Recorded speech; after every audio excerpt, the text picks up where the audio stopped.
Boom, there we go. Hey, everybody, welcome to Noir Bar, live from the Chase District in Noir City, year of our Lord, 1942. Come back in time for half a century, and it's just as fucking hot here. I'm pissed.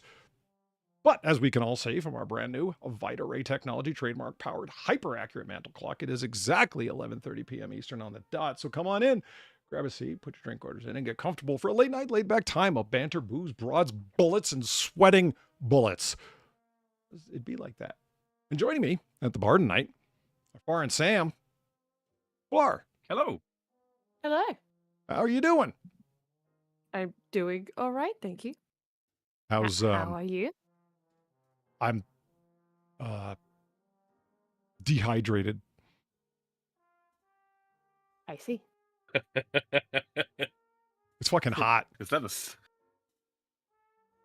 I'm actually not dehydrated. It's been over 90% humidity for like the past few days. There's nowhere for my sweat to go, man. It's just like, oh, I'm hydrated from the outside in, and that's the problem. Yeah.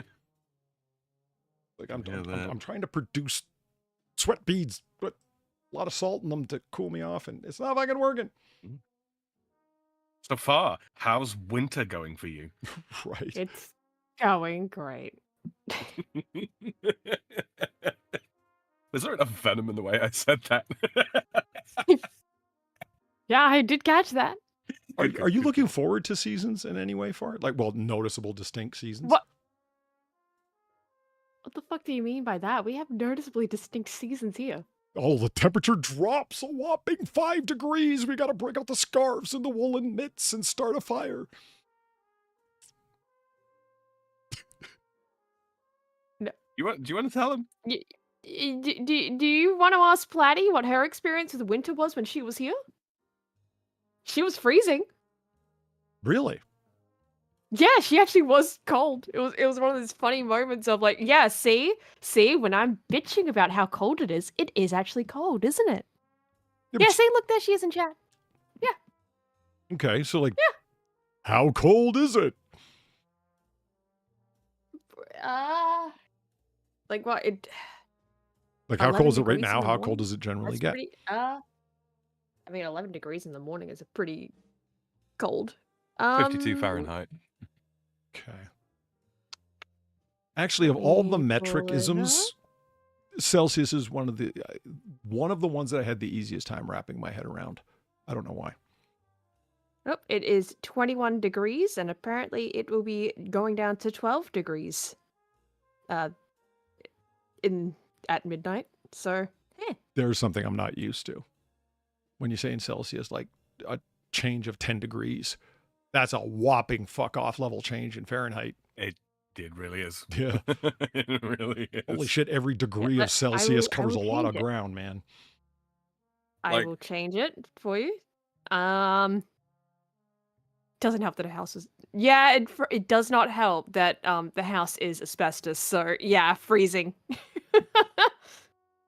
Why would... Also doesn't help that I like to keep... It also doesn't help that I like to keep the curtain open so I actually get the sunlight in the morning. Meaning extra cold.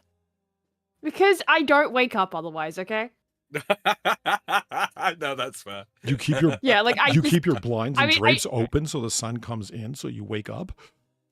Yeah. I appreciate I'm more likely to wake up anyway. I can understand that actually. If I do that. Like I still sleep in, but I'm not like going to be, oh shit, it's 1 p.m. and I've just woken up most of the time anyway. Oh. No, I'm a miserly sorter. I'm a little shadow goblin, me. It's 69 degrees. Nice! Right? And the lowest it will be tonight is about 54. So this is winter, by the way. Yeah, this is winter. They're trying to impress upon me that winter is authentically winter in the sense of being cold. And you described the average temperature during the day being the same as room temperature. And at night, there's a slight chill in the air. It's fierce mild, Polly, you don't understand. To be fair, right? it's not that cold today. Like, it is cold, but it's not that cold today. And two, it does actually feel different if you're here. Right? Like, for example, when I was visiting Platy the first time and it was the middle of summer, people were melting, basically, because it was, I forget what it is in Fahrenheit, but it's basically 30 degrees, 35 degrees. And my dad and I are just walking around like, oh, it's quite pleasant. It feels like it's 25. Yeah. You know? And where's the blistering radiation at? I don't understand. Exactly. Exactly. Why doesn't it feel like the sun is trying to kill me? Oh my god. So there is like, while it is technically this temperature, there is a difference in the way it feels. You gotta remember that. Yeah, I can tell you for a given that, like, 40 degrees Celsius, which is like 100 and... So 100 and... That's approaching lethal, is it not? 40 degrees? Yes. Yes. But like 104 Fahrenheit. Oh, okay. So all right. 104 Fahrenheit or 40 C in like the North African desert is a completely different beast to 40 Celsius where I live, which is completely different beast again to 40 degrees Celsius in London. Very, very different fucking animals. Yep. I mean, I don't think it's ever actually hit with 40 Why? in London. Both are full of desert dwellers? I don't understand. Yeah, but they don't kind of bring any of the, desert immunity with them or what have you. You've heard people talk about like dry heat versus damp heat, and there's a lot of truth to that. Yeah, I believe it too. Yeah. I live in a area that's all about that fucking humidity, man. Brutally so. I remember being in Las Vegas, and I was surprised how Vegas is full of fucking tourists, right? And people were dying there. You could tell they weren't locals because remember it was midnight, and looked up at the, along the strip, they'll have a clock and temperature sign, big one. It was 112 Fahrenheit at midnight. And I was like, whoa. I thought the fucking temperature was supposed to drop in the desert. I guess not here. But people were dying. And I'm like, this isn't that bad, guys. It's like, 65% humidity. Who cares? It depends on the sort of the shape of the geography, from what I understand, for deserts. Like, some deserts get like negative temperatures, well below freezing at night, and then others just don't. But honestly, having been through Vegas, 112 at night, I could manage that. I could. It's really not that damp there.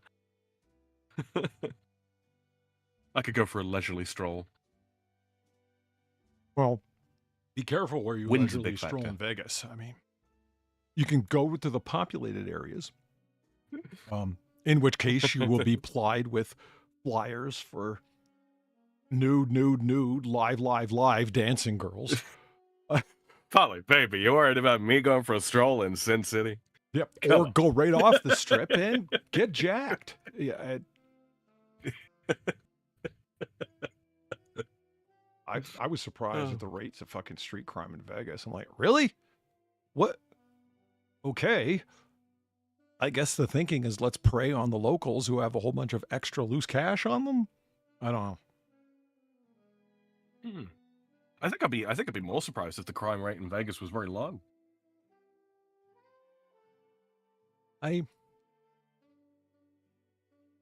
Why? Well, I mean, in so much as Vegas still feels very much like a frontier city, if that makes sense. Oh yeah, it does. And like in the sense that frontier towns, like old frontier towns, everybody had guns, and yet people still robbed and murdered and all that kind of thing all the fucking time. Because literally everybody had guns, and there was no real sort of. There was common sense of law and order. There wasn't law and order proper. I don't know. That's the kind of feel I got from Vegas. Yeah, don't let. I mean, I'm a big fan of the Western genre, but don't let it inform you as to history. The shootouts that happened, people got the fuck out of Dodge really quick after they shot it out because they were uncommon. And yeah, you could handle things yourself, but truly an armed society is a polite one. Mhm. The problem is that when somebody gets an idea in their head that they're just going to start blasting people town to town, yeah, then it becomes difficult to, they're a problem. Because get lids on that, I suppose. yeah, the law enforcement that you talked about, like the law and order, meaning like the people, yeah, they're not around as much as they would be in a big city. Yeah. Speaking of sin cities and such, though. So a couple of weeks ago, I was on the AAA there with Mr. Dobb. And a good friend Fostonia threw a little bit of money my way, and I just wanted to shout that out as a point of appreciation. So Fostonia, don't know if you're out there in the crowd tonight or just yet, but appreciate you for the $25. And you said Sam has got to be my favorite guest host on the AAA. Sorry for the late dono. Maybe it's just a real early Noir Bar dono. It really was a very early Noir Bar dono. Yeah, because I wasn't more on the early than you thought. Yeah, I was not on the Noir Bar that night. So many apologies. But yes, thank you very much, Sonia. And I think I heard this donation on the AAA earlier, but I'm not certain. I don't know. There's this British guy who shows up and yammers a lot, and it's tough to hear through his incessantness. I'm kidding. Them's was jokes.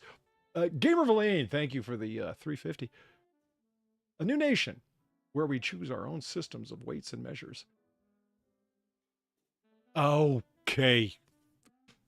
Sin played this clip earlier on of the British, if they had live video vlogging in the days of the American Revolution. I've seen some of those.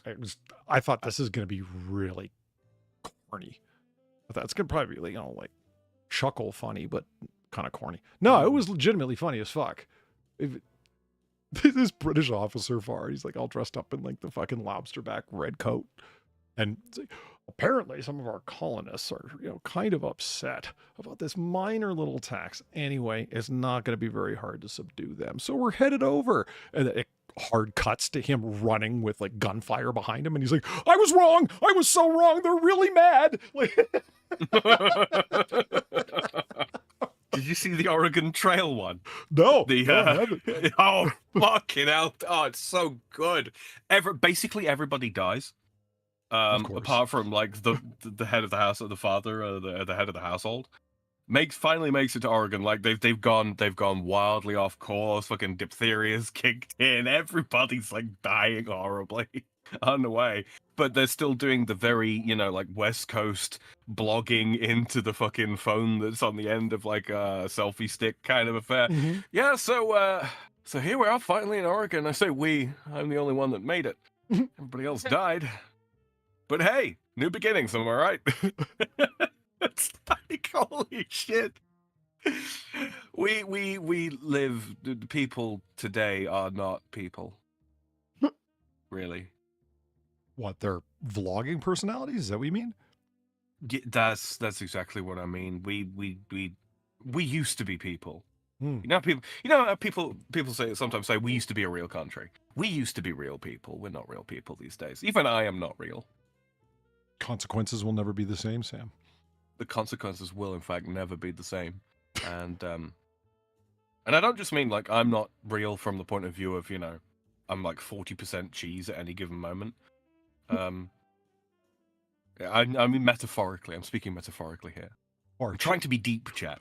Check this out. I was in this basically a conference meeting last week, right? And I found out really quick that it was pretty much all normies with a few exceptions in the room.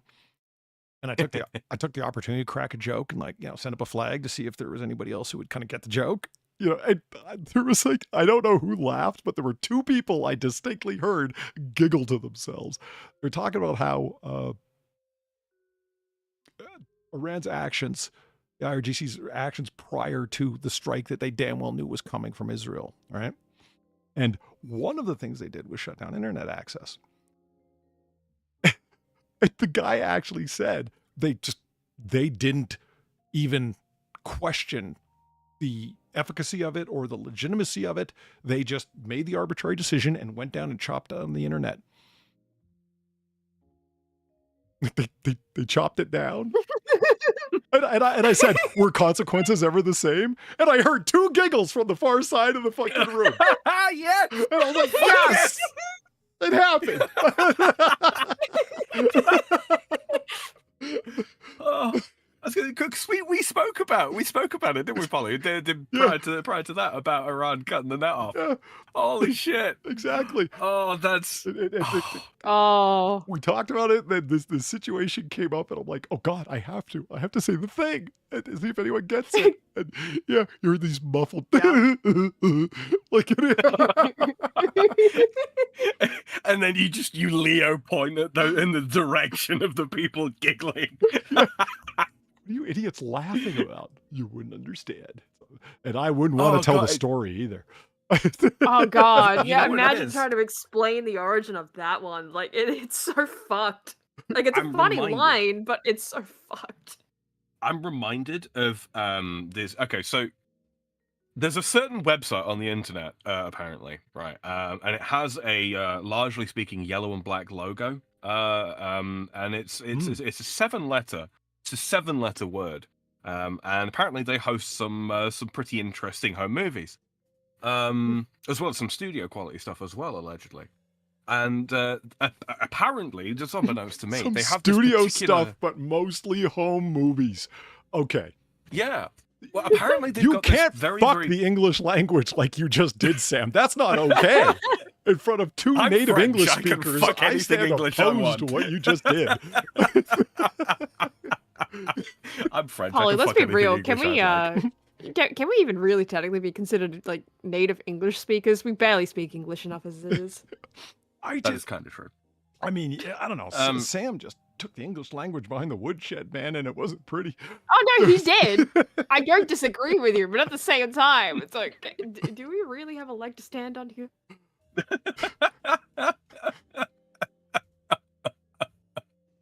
Anyway, there's a particular series of beats that accompany the sort of the intro to the video material, the cinematography that they host on this website. Oh yes, I heard some people who are, of course, lacking in scruples mention it. I think, yeah.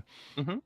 Yeah. I've never heard it myself, of course. That's just no, but apparently that sequence of beats actually is part of the intro to a song. That's where they got it from.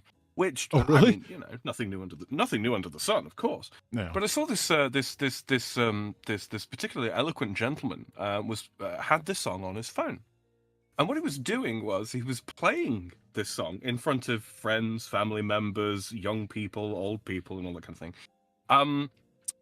to judge their reactions. Oh, he was finding out who the fucking sex maniacs in the room were. This is exactly it. Everybody from like a 12-year-old, like his 12-year-old nephew through to his grandmother knew that sound. Apparently. And his mother's like head snapped round when he started playing it. And she's like, "Don't you dare." It's like, what? I'm just listening to music. That fucking nailed me.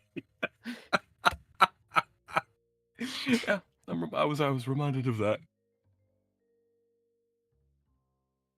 What song is the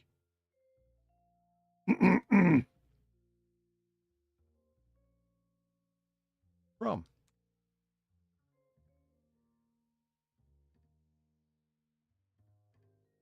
Know Your Mem remix this song. Song year 2007, origin. Blah, blah, blah, blah, blah, blah. Get to the point.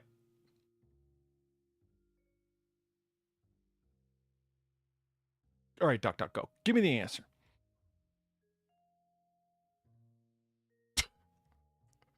Oh, is that right? That's a description. What song is it, though? Maybe it's just been like it says there, remixed and used in various contexts. Maybe that's what it was. It could be the case, yeah.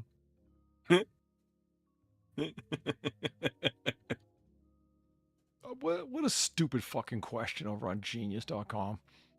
What is the most popular song by Pornhub? Maybe their second and a half intro jingle?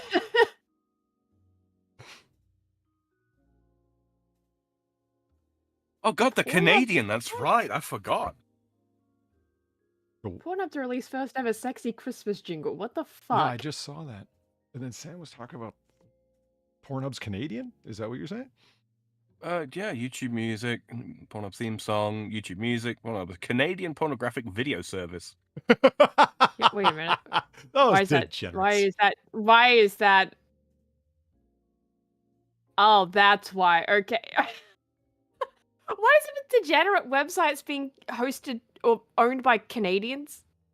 Because this is not the only time where I found out recently that there was another website like that that's owned by a Canadian company, or it's Canadian based. What was the? Because did you know Ashley Madison is still around? No, it is. Is she? It is. Is she? It is still around. And it is also it is a Canadian-French online dating service. Polly, you see that right there? What I just did. That's called plausible deniability. The only reason I even looked this up, right, is because Blatty and I were watching a Kershaw stream, right, where they brought up on the stream, oh yeah, Ashley Madison is still. He's like, wait, what? No, the fuck it's not. No, the fuck it's not. So I looked it up, and it is available in Chinese, simplified and traditional, Czech, Danish, Dutch, English, Finnish, French, German, Greek, Hungarian, Italian, Japanese, Korean, Norwegian, Polish, Portuguese, Brazilian and European, Romanian, Russian, Slovak, Spanish, European and American, Swedish, Tagalog, Turkish, and Ukrainian. They're still going. Ukrainian's not real. You It's said just Chinese. Russian. The fuck? I'm more surprised you didn't notice the one that I noticed and that Platty noticed too, Tagalog. Because What, that's you a don't pretty think there's specific fucking- one. You don't think there's cheating sacks of shit in the Philippines? Of course there is. Oh no, I absolutely believe that. I absolutely fucking believe the shit out of that. I'm just saying, like, that's a very specific one to have on here. When you said 'Cause I also Chinese, don't- I was immediately reminded of the clip of the how to say fuck you in Yep. Chinese. That's what I immediately thought of.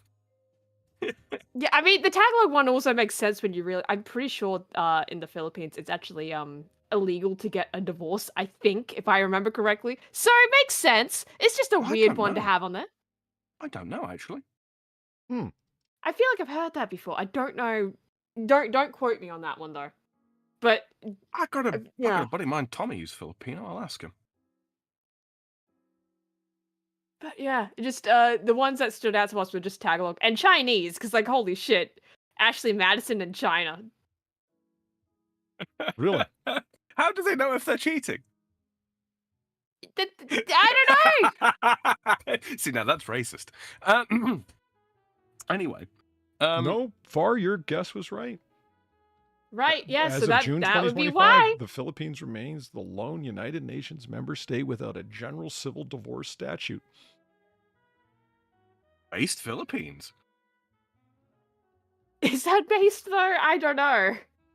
Yeah. Although Make better decisions. it doesn't matter because of their Islamic population, man. It's all handled with the Sharia, the organization, though I'm pained to call it that, in and around Sharia law and tradition related to divorce, insane as it is. The colonial court, Anyway, my yeah. whole point was just Ashley Madison is still around, and you should still not use this. Because, one, degeneracy, but two, you know, the whole, Your we're data gonna will just be linked forget about the again. It hacking. will happen. Yeah, we're gonna Yeah. forget about the data leak. Yeah, gonna forget the about that? hacking. Mm-hmm. Hacking, yeah, sure. But just, Mm-hmm. you get what I mean, though, right? So if we're just gonna forget about that, how many users do they still have after that? I have so many questions, but I want none of the answers. This is what it comes down to. Yeah. Like, you get what I mean? Just no. I'm okay not knowing, but I still have questions. So recent points of interest. Actually, you mentioned Kershaw. My worlds somewhat collided. There was a stream, a joint stream between her and Mr. Metica the other day. Yeah. And wow, dear today's old- the day of dusty old things I didn't think were around anymore. Of course, Ashley Right. Madison, really now Mediker. Well, here's the thing. Dear old Jimothy. Dear old Jimothy learned that our favorite silly Foxu made $160,000 in 3 weeks selling energy drinks. And he did not let that fact go for about 2 fucking hours. He's like, man, if I'd have known a few years ago that all you had to do was, to make money was put on a pair of digital cat ears, you could have signed me the fuck up. Oh God.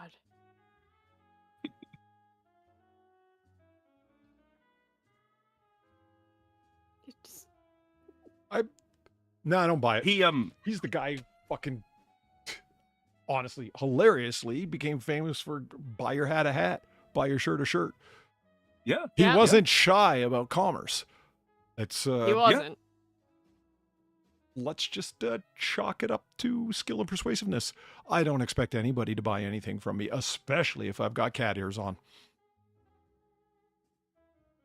You know what? It was Same. You know what was weird though? The sort of incredulous delight that he was expressing at the time. It was like it took 10 years off him. You know, it was almost nice to hear. I wouldn't say that I'm a Metica fan, not by any stretch of the imagination, but yeah, he got animated, man. I mean, that animated. As I remember, that was something that he absolutely excelled at. I want to lean in on one subject, and he would find ways to keep it going by himself for as long as he wanted to stream. It was a talent.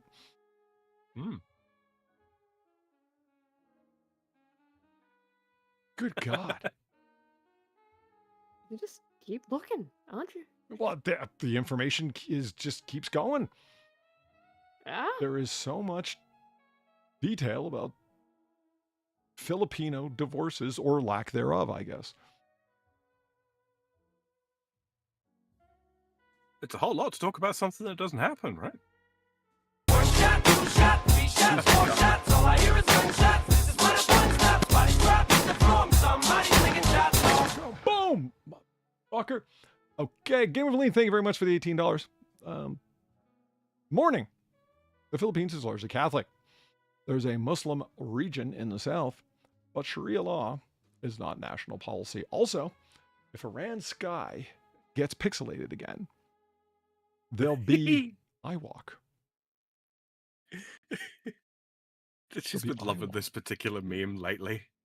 Well, it's a good Iran meme. talking hot shit. Yeah. Yeah. Iran talking hot shit until the sky starts missing pixels. Yeah. She would love that one. Hey, it could have been worse. They could have had fucking brrr deployed on them. Okay, they got the fast and easy exit assigned to them. Well, I mean, yeah, here we go. I did not know that America's first divorce legal statute was only introduced in 1917. As recently as that. Yeah. Prior to that, you were an adulterer.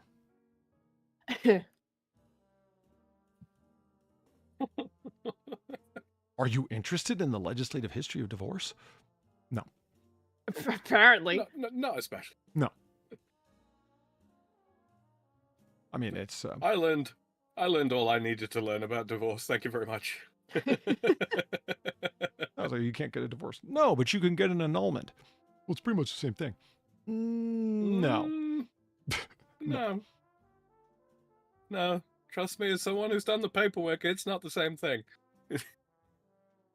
B-52s would be worse. I was surprised that the United States is getting ready to, supposedly from the information that I got, which isn't exactly like, secret intel from the top on budgetary plans and procurement thoughts, but they're going to scrap the one supersonic bomber that they have in the fleet. They want you to hear it coming. It's psychological. There you go. We don't want you to see it, but hear it. Oh yeah, yeah. We kept the brrr loud as fuck on purpose. Some historian, some advisor who sort of moonlights as a historian, it's just like, okay, so the Germans did this one thing with the V2s, right? You know those Lancaster bombers that the British had? Yeah, we want to do that. No, actually, what was a Lancaster bomber look like? Oh, it was a loud, low, rumbling sound from the Lancasters. They were oh yeah. Yeah.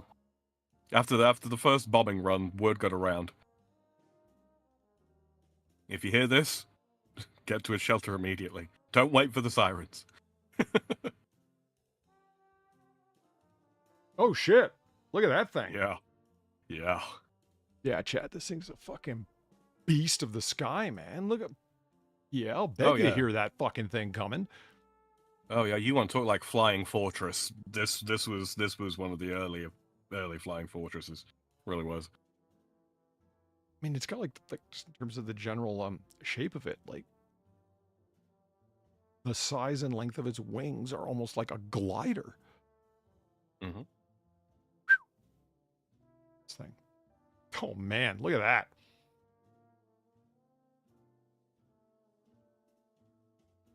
I don't know. This doesn't There's look like a certain real austere plane. It looks beauty like to a piece of Nazi experimentation. Mm. That's British design for you. Looks like a leftover set piece from The Rocketeer. Not wrong. Not wrong. Pretty good movie, actually. The Rocketeer is kind of underrated. It's a lot of fun.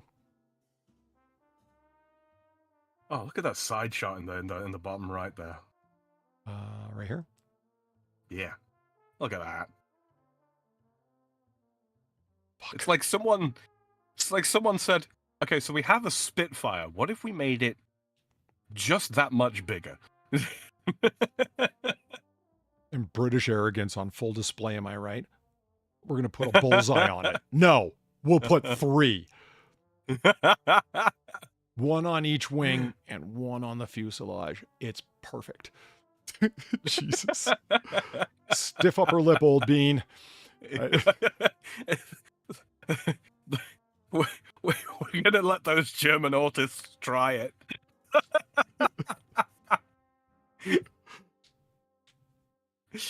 Oh. You know what? People do point that out on occasion when I was watching information about the F-117, which I'm a fan of that particular aircraft because it just looks really cool. It occurred to me, wow, the Wright brothers took off in Kitty Hawk, North Carolina 100 years ago. And then there was, we talk about an accelerating field. And a century later, we got, come on, internet. They got this fucking thing. It doesn't look real, does it? I know. I love the F-117, man. The Nighthawk. It looks so cool. Far. I mean, look at this thing. Come on. You're an artist. You got to appreciate the style. Yeah, it's very angular. Yeah. And invisible. Well, at one point, it was invisible. It doesn't look like it should be able to get off the ground. It's the bumblebee of bomber craft. The like hour-long documentary that I was watching about it was that was the bulk of the material, explaining why it's shaped like this. And okay, good reason. It's for signature and visibility, that it has a low radar signature and so on. It's all about stealth, right? Being able to get over the target, drop bombs, and keep going. And pilots are safe the entire time because they're invisible to radar. But oh, here's the perfect shape and design and so on. The extremely swept wings and so on, all the angular surfaces and the materials. The problem lay in getting the thing to stay aloft because it's meant for stealth, not flight. And so it was a real fucking challenge to put it up in the air and keep it there. It was really fucking cool technical challenges that they had to overcome. I thought it was really sweet. And this is one of the ones that they're retiring right here. No, that's not the supersonic one. I mean, look at this picture of it. It just, Like a fucking UFO. What the fuck? yeah. It looks like a modern French art museum. That's what I like. I mean, I need one of these. Like, if they're going to be scrapping them, like, I mean, I'll pick one up on discount. Right. How much would discount be? Like still in a millions? Oh. Why did I say minions? I don't know. Millions if I were extremely lucky and the thing did not, in fact, have an engine. Like a B-2 bomber's just shy of 2 billion each. Now, these aren't nearly that large or with those mission capabilities and so on, but they're still fucking cool. Look at that thing, man. See, Jeff Bezos is an idiot. He buys a yacht for his yacht. He really does. He has a yacht for his yacht. And has a foam party for his wedding. Man, if I had Jeff Bezos money, I'd have one of these. And you know where I'd be? None of your business. You wouldn't be able to find out. Right. Like Elon, you don't want people pulling up your flight logs? Get one of these, brother. Let's be honest, you can afford it. I'd like to think that my enemies were occasionally looking up at the ceiling going, we never should have sold him that thing. He could be up there right now.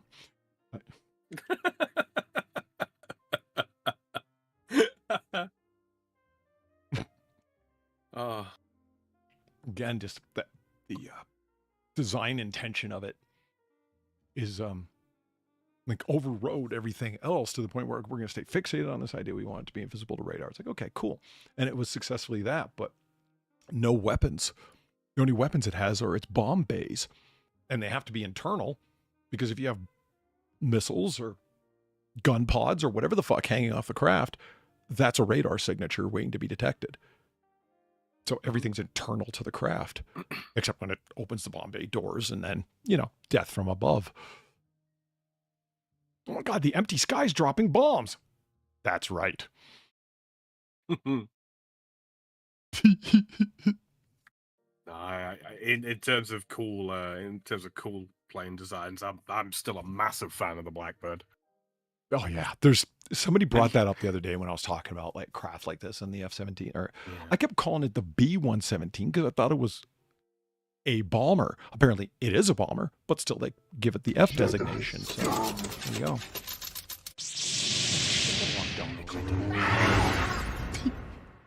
It's okay. It's worth it seeing Grievous slice himself up.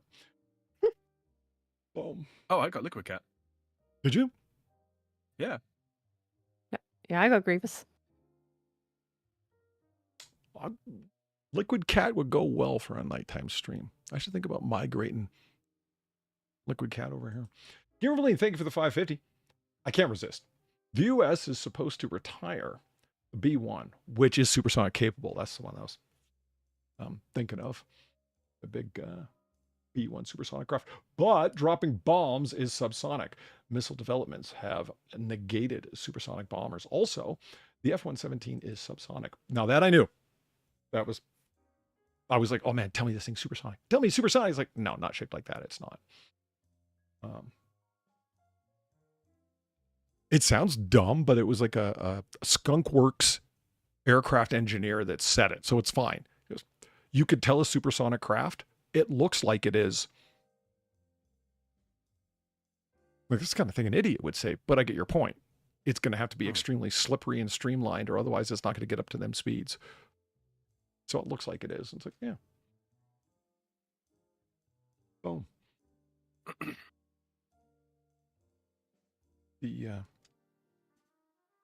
I don't know. I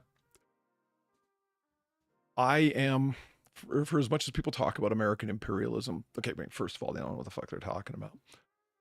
But they mistake power projection and deployable expeditionary forces like the Marines for imperialism. But no, that's not. If you see a similarity between the way Rome had its military and the way the United States has its military, okay. Wherever you're getting your information from, it's just fucked up, or you've got a problem with comprehension because they're not the same thing. The U.S. is set up for power projection. Rome was set up for fucking military dominance and crushing things. My point being, even with the possibility and the wide adoption of supersonic missiles, it still seems to me that you would want to deploy rapidly anywhere you wanted to in short order bombers, which would necessitate some of them being supersonic. But I'm talking about my pay grade. Also my benefits grade.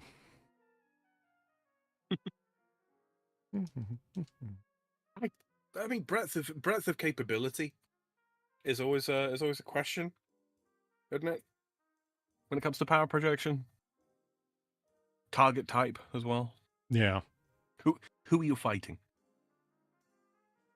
See, I type in B1 bomber and I get a bunch of B2s. Isn't that the way? I can't say I'm exactly surprised. There it is for the supersonic B1 bomber, the pride of the American fleet. Oh, Try hell dropping yeah. the try With dropping that the Australian dash. flag on it. Oh yeah, right. Yeah. I missed that. Pride of the American fleet, it's Australian. Try dropping the what? Try dropping the dash between B and 1. Oh, okay.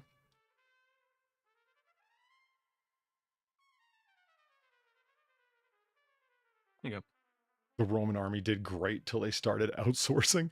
Well, well, I don't. I'm not even getting into that. Far knows what. That's complicated. It's just, in some ways it was really good. Some ways not so much. Yeah. There's my fucking doing footnote wars. Fuck, it looks so different depending on what angle you're looking at it from. It's got that in common with the F-117. Mhm. See, that That's- looks like it's slippery through the air. It just says I can go really fast. It's a smooth boy. Yeah. Holy shit, I was blown away at the fucking weight these fucking things can carry at supersonic speeds. It's like, holy shit. And of course, Rolls-Royce engines. Isn't it always?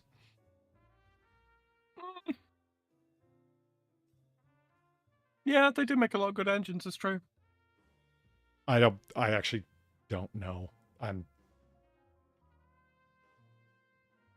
Yeah, I do national security and institutions of intelligence and management thereof in an international environment. That's my thing, which leaves avionics and aircraft grade engines out of my wheelhouse. But Yeah, engines out of your wheelhouse. I know cool when I see it. And you want to talk about cool? Watch a video of a B1 taking off at night. Fuck yeah! With the afterburners firing. Medication my ass. That'll give you a testosterone boost on its own. Look at that shit right there. Woo.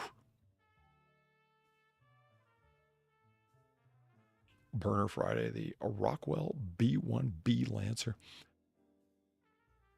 Yeah, you think it's got one name, and then you start finding out about the variations that the various services required, and blah. It's powered by explosions. Look at those exhausts.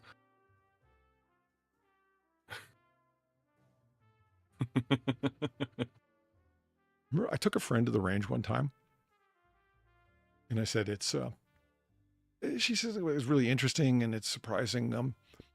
I wasn't prepared for the recoil, but I suppose nobody is. And I said, well, it is an explosion that you're attempting to try and hold on to with your hands. She got so mad at me. Mhm. Why are you trying to scare me? I'm like, well, What? It's literally what's You already happening. did You're the thing. containing an explosion except for one direction. Yeah. You're trying to shoot. You're sticking an explosion into a metal box and trying to squeeze it out the end of a tube. Like, Are you scared of your car? Because that's an explosion in a box as well. Oh shit! Do the pilots ever play Tetris with those stealth bombers?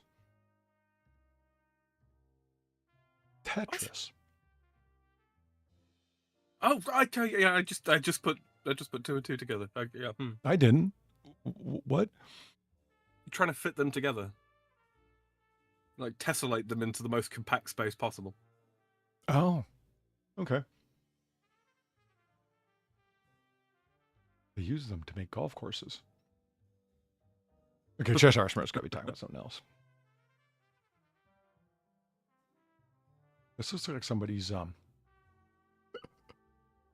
highly efficient, I don't know what to call it, like a long-range glider prototype. But no, it's just got them variable wings, which is really fucking cool. That's got to add a fucking pretty price to the overall procurement cost for that thing that's got the variable wings. Oh, in terms of folding wing craft, yeah, very much so. I'm watching. Well, at least in terms of the R&D for it, yeah. I'm watching this guy who's getting the rundown. He visited this. He's on a tour to this Air Force base in Colorado, and they're really rolling out the car before him. Man, he got to see so much cool shit and sit in the B-1 and taxi it out to its runway point. Cool. Doesn't matter that he didn't fly it. That's still fucking cool. Yeah. And it's like at the beginning of the video, at the end of the video, there was like a graphic that came on and it said like done in concert with the United States Air Force. I'm like, no shit. Like, I didn't think that was just random airport personnel and pilots that decided to fuck around and give this guy a chance. Like, it's like, no, I think it was organized like that, but that's still very cool. The only way in or out of that craft is from a drop ladder in its belly. There's no doors. Like it's basically a treehouse. Because What you getting at with the book script? Spit that shit out, man!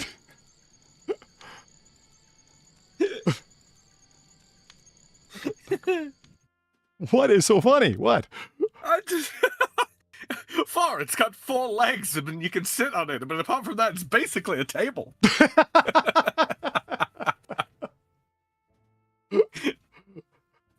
Yeah, treehouse, sure. A stationary object made of wood. Yeah, it's same thing. Philosophy majors in shambles right now. Can't believe, thank you for the 450. Now, they can put an AGM 174, Aegis SM-6 on an F-18. Celine, she's got more alphanumerics than you can shake a stick at. That missile flies further than an F-18 can target. It'll target whatever that leading F-35 targets. I was surprised to find that out. As really cool as I think the F-35 looks, and as impressive as his list of features is, it's a flying headquarters, forward operating base situation. Like, did you jam enough stuff, roles, responsibilities, and activities into that F-35 mission profile? Like, there isn't I was surprised. I was watching a video on it, and they're like, look, literally every panel you take off on the aircraft is a thin skin of the craft for lightness and durability. And underneath it's a supercomputer.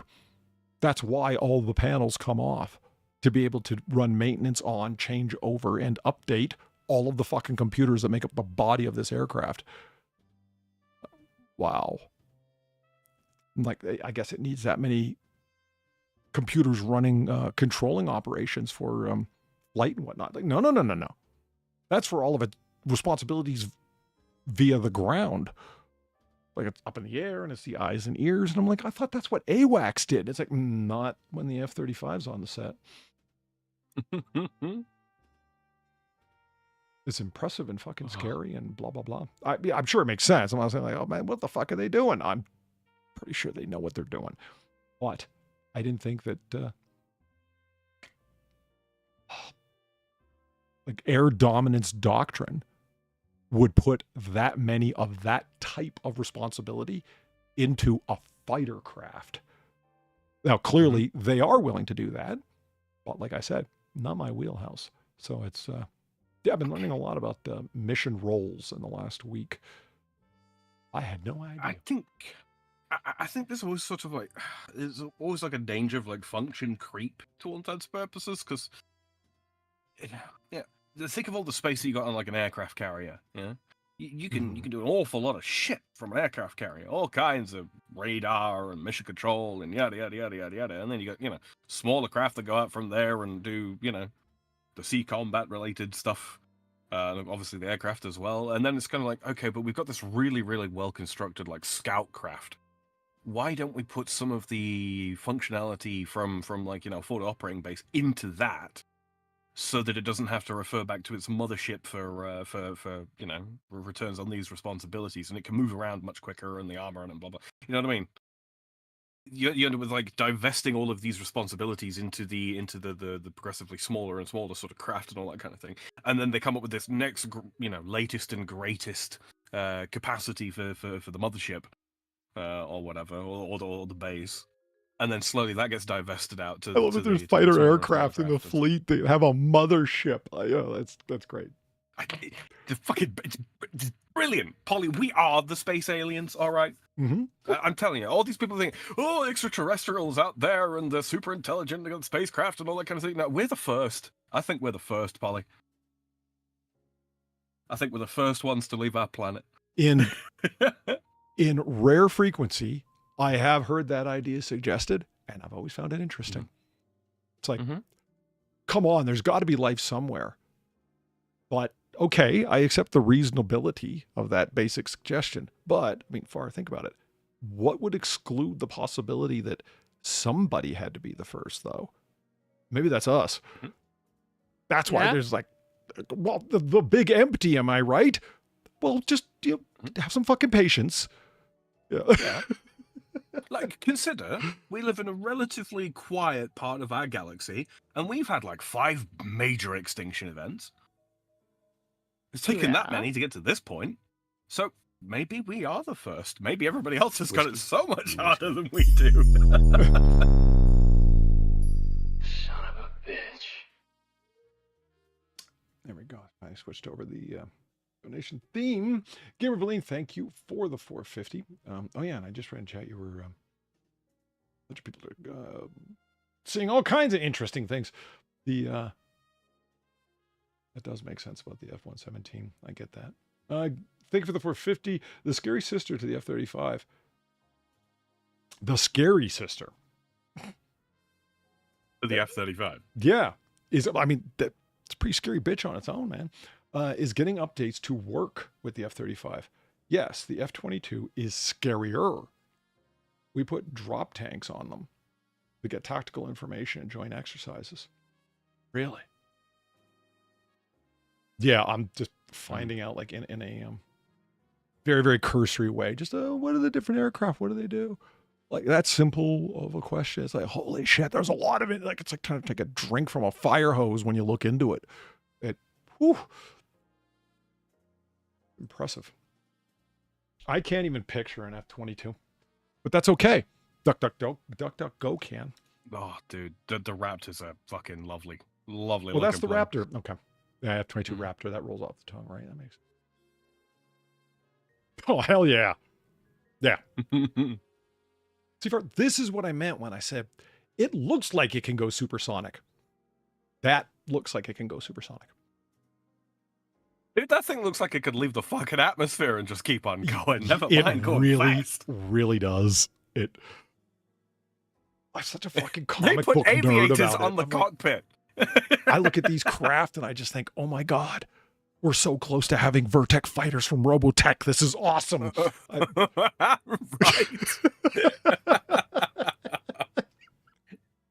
I never say that out loud, except here. Oh man, it looks mean as fuck coming on. Woo! And that's where the Raptor comes from. That's where the Raptor name that's comes a good from. call. Yeah.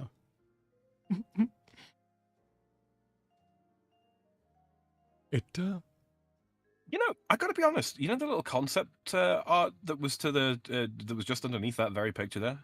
no, I didn't see it. I'm looking at. Yeah, Oh, to the bottom. this right here. In that Okay, same, yeah. I don't think that looks as cool. That might be a hot take, but I don't think it looks as cool as the actual raptor itself. I gotta reorient the aspect ratio of my sharing screen, because even when you shrink stuff, the internet doesn't want to cooperate, and browsers shrink everything but don't reposition anything. Fuck. Mhm. Whoever coded the self-centering of images on Firefox did a great job. Too good. I'm trying to introduce a side bias.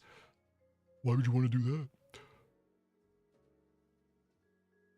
I mean, look, this has little flakes in it. Now the image is barely moved onto the screen.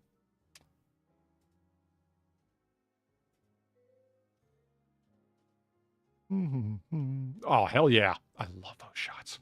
They got the air disturbance around them. Yeah.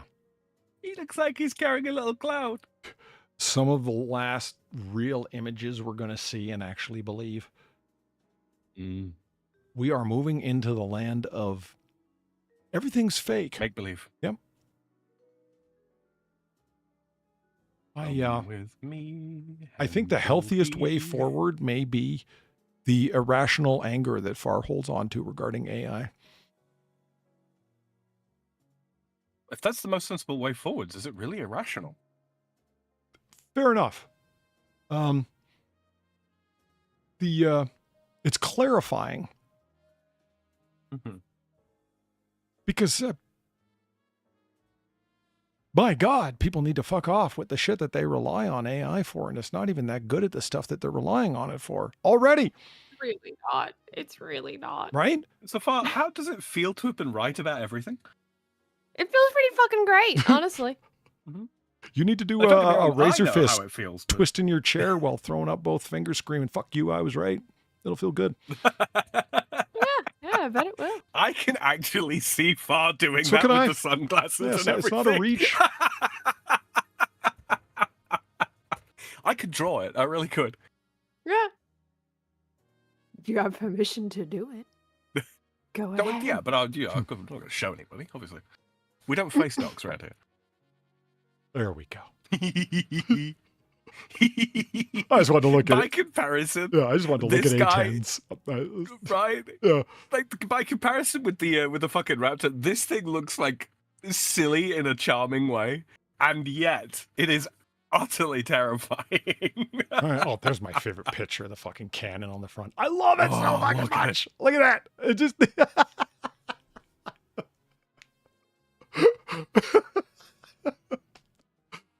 It's fucking perfect. And yeah, this thing has its own clouds too, but they come from a different Yeah. source. It's not from speed. It's a yo. cloud maker. Look at the shot center bottom there. Oh shit! Yeah, I know. Like the Air Force is attempting to retire the A-10 Warhogs. There's something I understand about deployment and mission roles. What do they have that can replace it? And the answer is nothing. We'll simply change the missions. But bluntly and honestly, the answer is nothing. We don't have anything that can do what the A-10 does. Fly that low, that You're slow, so drunk, you can't and not get blown out of the sky. Seeing double. I have 2 guns, one for each of you. Mm-hmm. God, I got so many fucking things open. The A10 Warhog says, "I got 1 gun for each of you." I mean, look at the fucking weight it can carry. Nothing like that one French aircraft you told me about. I looked it up and I was like, holy shit, look at that thing fully loaded. It, Oh, the Eurofighter, yeah. yeah. The Eurofighter. Really? That's his Yeah, name? the Typhoon. Yeah, The yeah. Typhoon. Eurofighter refers to the range. There's Okay. 5 mainline models. We're onto the 5th now, and then there are variations. You know, therein. The Polish have got their own particular variation that they call something different, and so do the Italians. Go back to this picture because it's good. Thank you for the 550. One gun, one for each. Well, this has multiple barrels. One for each jihadi. However, bragging is still exclusive to the F-15. So much thrust, it overcame by the missing wing, another shot down by a satellite. Now NASA is upgrading them to fly higher for testing. 56,000 feet, unclassified. Excuse me, 65,000 feet, not 56,000. 65,000 feet. Oh, that's all the fucking way up there. What was the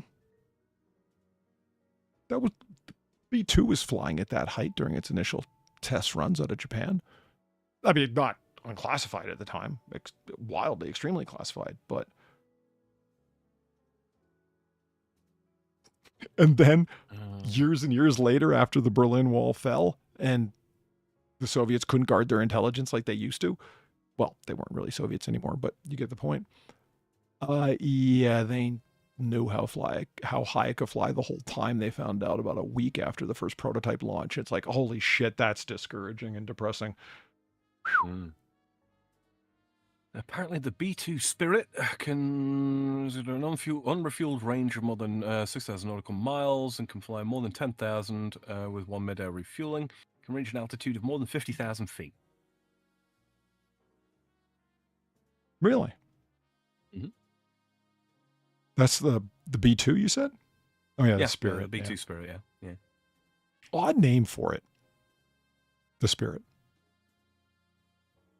Well, up in the sky, flying high, and, human eyes don't perceive them. Well, you know what I think would be a cool name for a supersonic stealth craft like the B2? The Wraith. Yeah. There's a craft in Halo called the Wraith, actually, and yeah. I mean, there's a whole number of different mythological creatures and forces and whatnot that kind of get at that point. It's like the Wraith, the Banshee, the Ghast. Yeah. You want to go with Banshee. I think people tend to associate that with shrill women mostly for, Yeah. No, I'm kidding. Not shrill women, but loudness. And it's like, yeah, they're not particularly visible, but they Well, their screams foretell the death of someone in the family, right? And that's the legend of the Banshee. Is that what they're screaming for? Yeah. Are the I was just thinking, are the Tolkien's creations is in Lord of the Rings, they're like ethereal rider creatures that are like fierce, but they're wraiths, Oh, right? the Nazgul.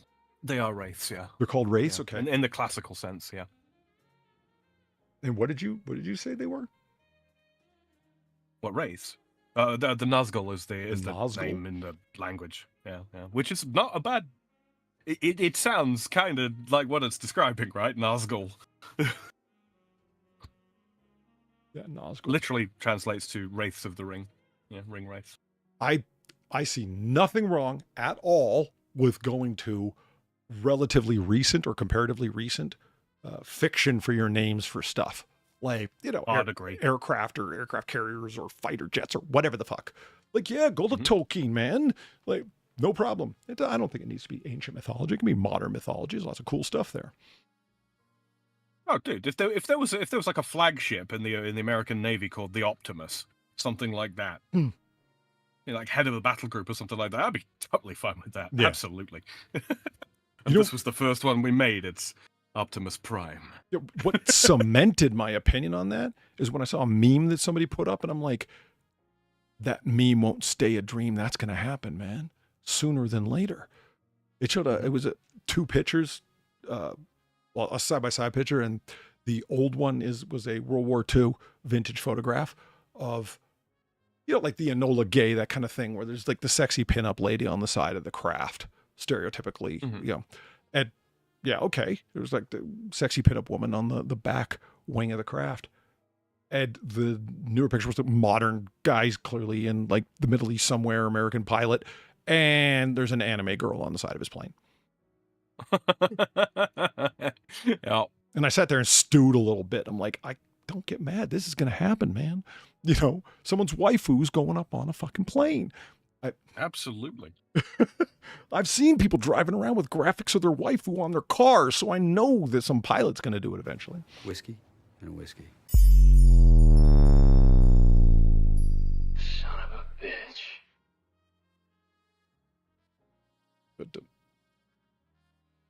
The Dementor?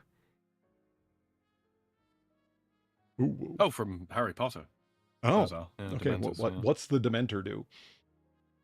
It's a creature that sort of emerges from a fungus that it comes into being wherever there is a great amount of sadness, depression, and all that kind of thing. Where young wizards live. It eats souls. It's yeah. Basically. It's It mere bas- presence. yeah, just it eats. Yeah, it eats souls. Makes you feel sad. It's mere presence sucks all of the happiness out of the local environment. Yeah, and it looks. I know a girl like that. Yeah, Yeah, them's was a lot of jokes. people like that. Those are jokes. Yeah, the means by which they suck out someone's soul is referred to as the Dementor's kiss. They pull back their cowls and yeah, they have no eyes, no nose, no nothing. It's just Oh. a hole in the front of their quote unquote face, and they suck your soul out through your mouth. Mm-hmm. Why, when I hear the descriptions of things in the Harry Potter universe, are they like nightmarish, fearsome, demonic, cold, fucking, you know, adult basically stuff? Or in addition, it's adult stuff. But yet the part of the movie that I saw was like totally G-rated and like, come on, Harry, Yeah, use the because force, it's you know? Yeah, because it's the first fucking movie. He's 11 years old. Yeah, Well, it but I mean, it's isn't a he only modern- like it's a 17 by modern the fairy end tale. of the 7th movie anyway?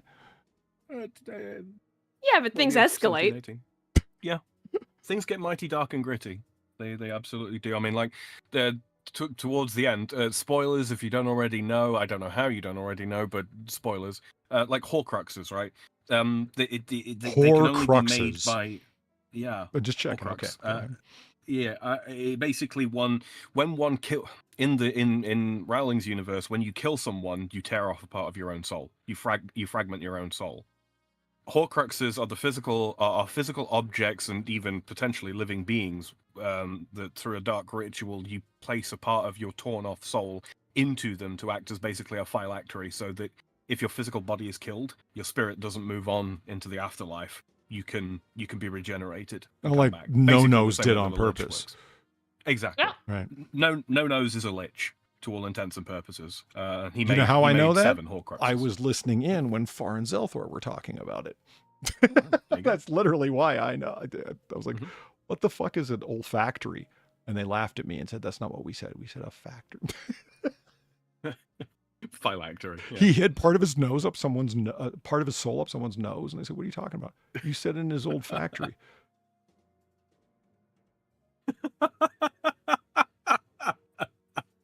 I was kind of like in and out before I started really, focusing on what they were saying.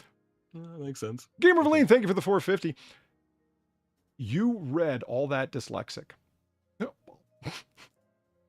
Fuck off, man. There was a mitten full of fucking letters and numbers and hyphens there, Valine. Jesus. Okay, you read all that dyslexic. An F-15 shot a satellite in orbit. Another used to... Hold on. She's attempting to use dense sentences and it's showing. An F-15 shot a satellite, which was in orbit. Another used full burn to overcome a missing wing. A standard canopy on a fighter is a limiter because of how they seal/pressurize. The standard canopy in a fighter is a limiter. Okay, gotcha. When I read limiter, I thought governor, and that's not what you meant. You meant limiter as in limiting factor. Gotcha. Okay, I just want let's just revisit this. Okay. Bragging is still exclusive to the F-15. So much thrust, it overcame the missing wing. Another shot down a satellite. Now NASA is upgrading them to fly higher for testing 65K unclassified. Okay, I may have read that dyslexic, but your complete lack of punctuation didn't help. Think of commas as signposts for the dyslexic. One or both of you needs medication here. No, I actually see what you were saying there. I find it interesting, actually, that you jam together two clauses inappropriately in both texts. Seems like it's your style.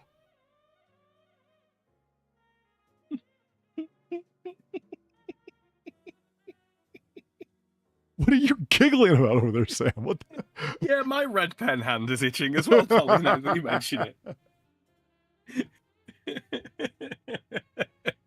A friend of mine, he's working as a TA over the summer, doing some of the condensed courses that they have. He said he needs to get a stamp because he writes it so much. He goes, you know, the words we use all the time, and we joke we need a stamp for them. I'm like, yeah, sure. Mm-hmm. Unclear, AWK, period, awkward. You don't write the whole word, just write like awkward. Like, read that out loud and tell me if it makes sense to you and you're the one who wrote it. Like, I have to read it out loud to, you know, muddle my way through it. This isn't like something that somebody just spurned off on their phone. We're talking about paper that somebody handed in. It better be clear. And they're not. And I'm like, yeah, sure, totally. He goes, man, more than any of that, I need a stamp that says ChatGPT is not your friend. I was like, really? Is that? Yeah. It just overly smooth, perfect punctuation, saying nothing. I'm going to have to double or triple the required word count just to have them have ChatGPT talk long enough to make a point. Wow. Thank you, Game of Lead for the $5. She says, shut up, Sam.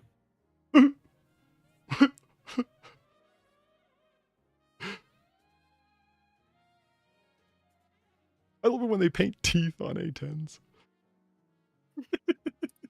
The rest of the thing that she said is, just say movie 2 is where children start dying. Also, please explain character limits to such few money. My name, don't call me that. My name is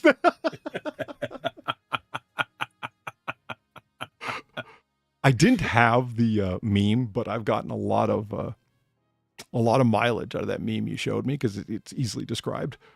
Adam and Eve in the Garden of Eden, and Eve walks up to Adam, and Adam just says, "Oh, look, the McRib has come back."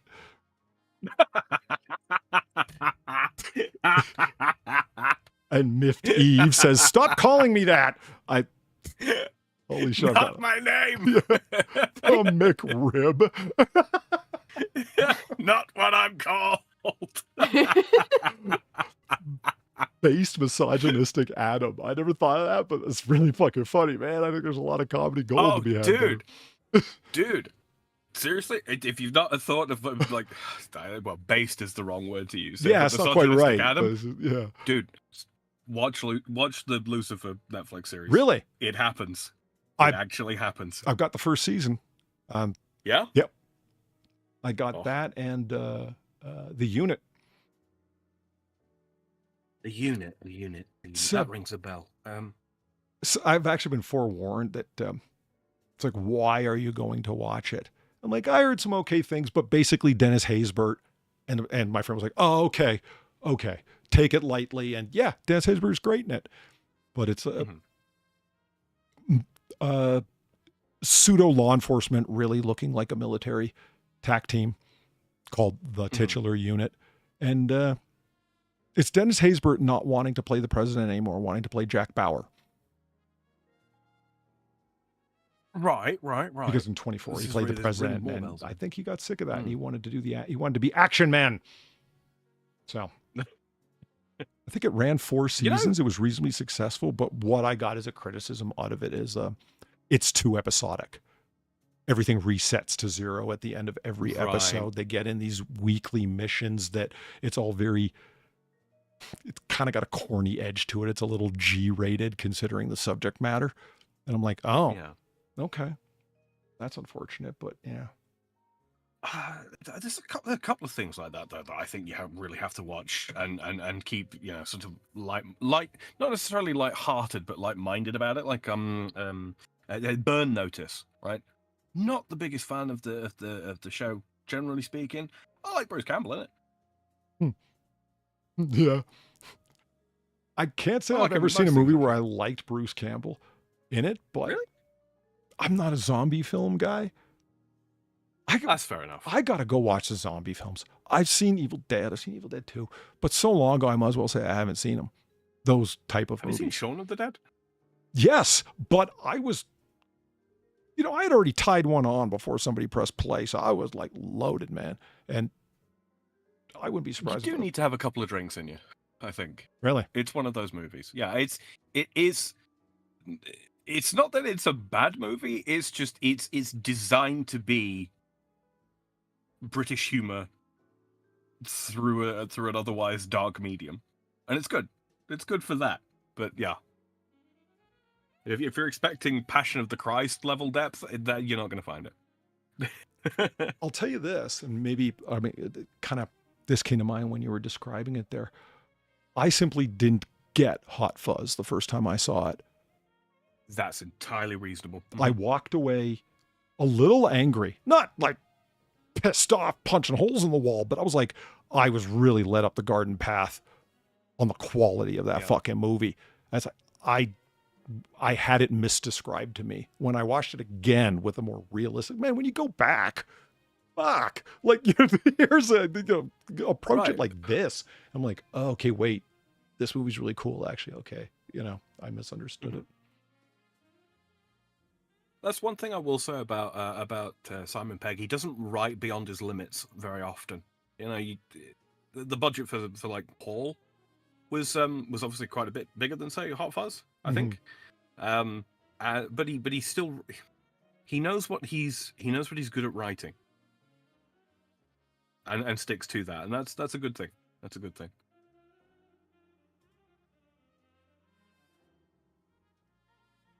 I don't know. He was in The Force Awakens, and that don't wash off. Kidding. He was in Star Trek. What was it? The second one, I think. Was he in all of them? No, it was the Star Trek movies. Oh yeah. He's Scotty. No, he's not. What the fuck am I talking about? He's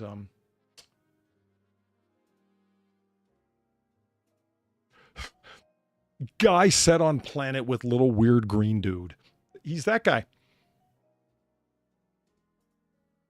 That's what his character does in the movie when they encounter him. It was the first one, the first titular Star Trek movie in the J.J. Abrams verse.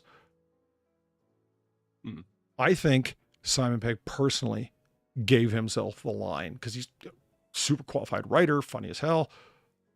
He killed Jonathan Archer's puppy. I'm certain that he wrote that. Yeah, I could see that. It's like Scott Bakula plays Captain Jonathan Archer in the first, like chronologically, the first Star Trek series. And he has a little beagle. And beagles, as we all know, is the greatest dog on earth.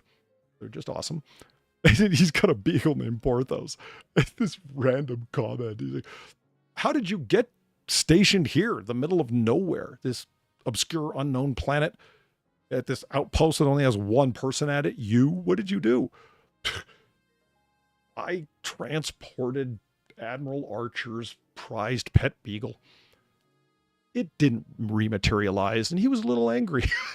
It's like, holy shit. You evaporated Porthos, you bastard. You disintegrated that puppy. It didn't. Oh God! It didn't rematerialize. It just strikes me as kind of like having a British edge to it. The understatement of this horrible thing. You know what I mean? It just didn't come back. Yeah.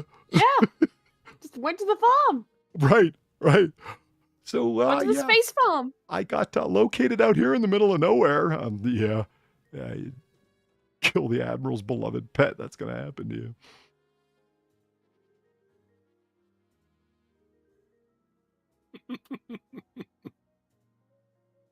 You know, speaking of space, we got a little space news, Polly. Oh yeah, we do. Let's check that out. Ooh.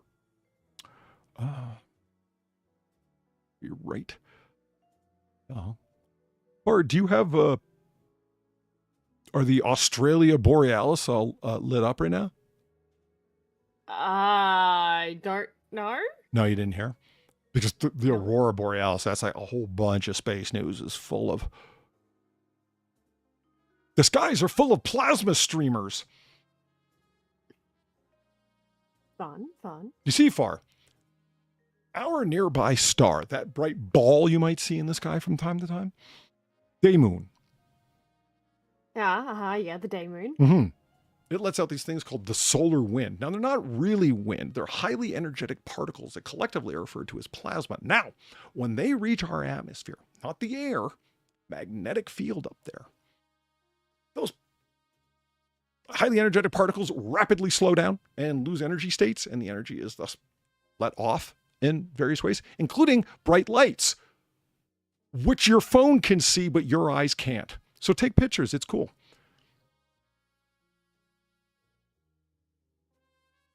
Can't stop addicted to the shin kick.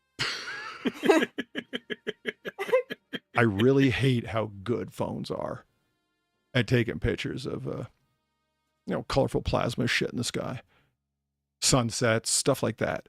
It's goddamn, man. There's all like. You can get hit with the flip, twisted with the biscuit, blasted with the ratchet, jack with the mac, body with the shotty, dump with the pump, rock with the clock, sprayed with the K, dome with the chrome, down with the pound, tap with the strap, whack with the gat, duster with the musket, tag with the mag, wet with the Intratec, bled with the lead.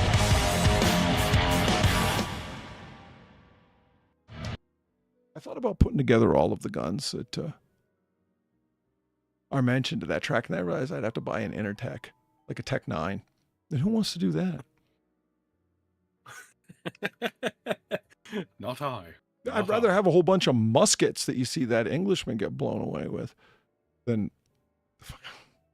Man, if you want to buy a 9mm machine pistol, there's a hell of a lot better options. Garters Dingle, thank you very much for the $25. Polly, how's it going, buddy? Pretty good. It's hot as hell.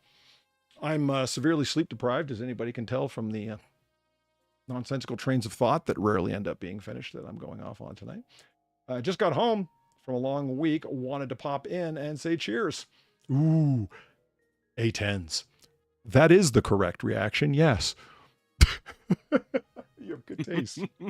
Yeah, we were just talking about like aircraft and trying to find new ways of alienating Far, basically.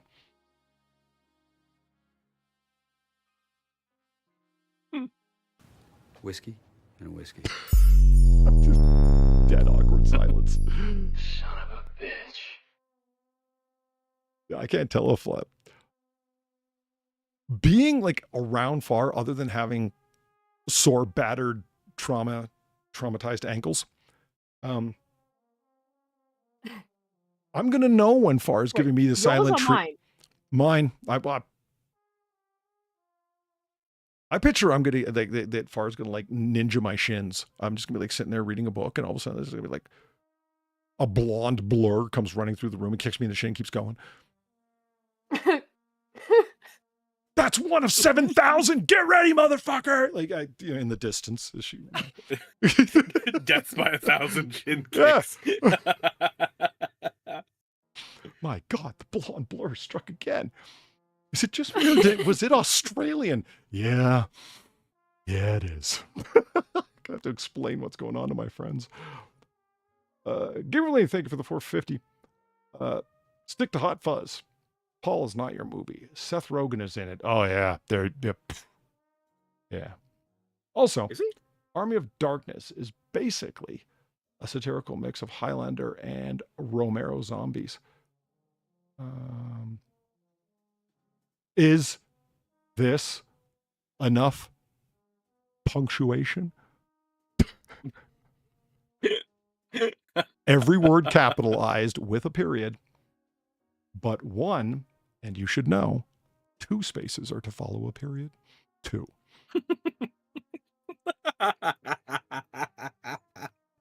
Not really. It's actually one, but I hold to this century-old or whatever. There's two things I will never let go of, and I don't care who says what about it. Fuck you. It's the way it is. One, the Oxford comma forever. And two, two spaces after a fucking period. That is all. I'm not saying you got to do it. I'm just saying you're going to have to put up with it if you read my stuff. The year is 2096. No word of a lie. I told FarZoosme before. You submit. Wait, I agree with the comma one. Yeah. Oh yeah. I agree with the comma one. Like I don't agree.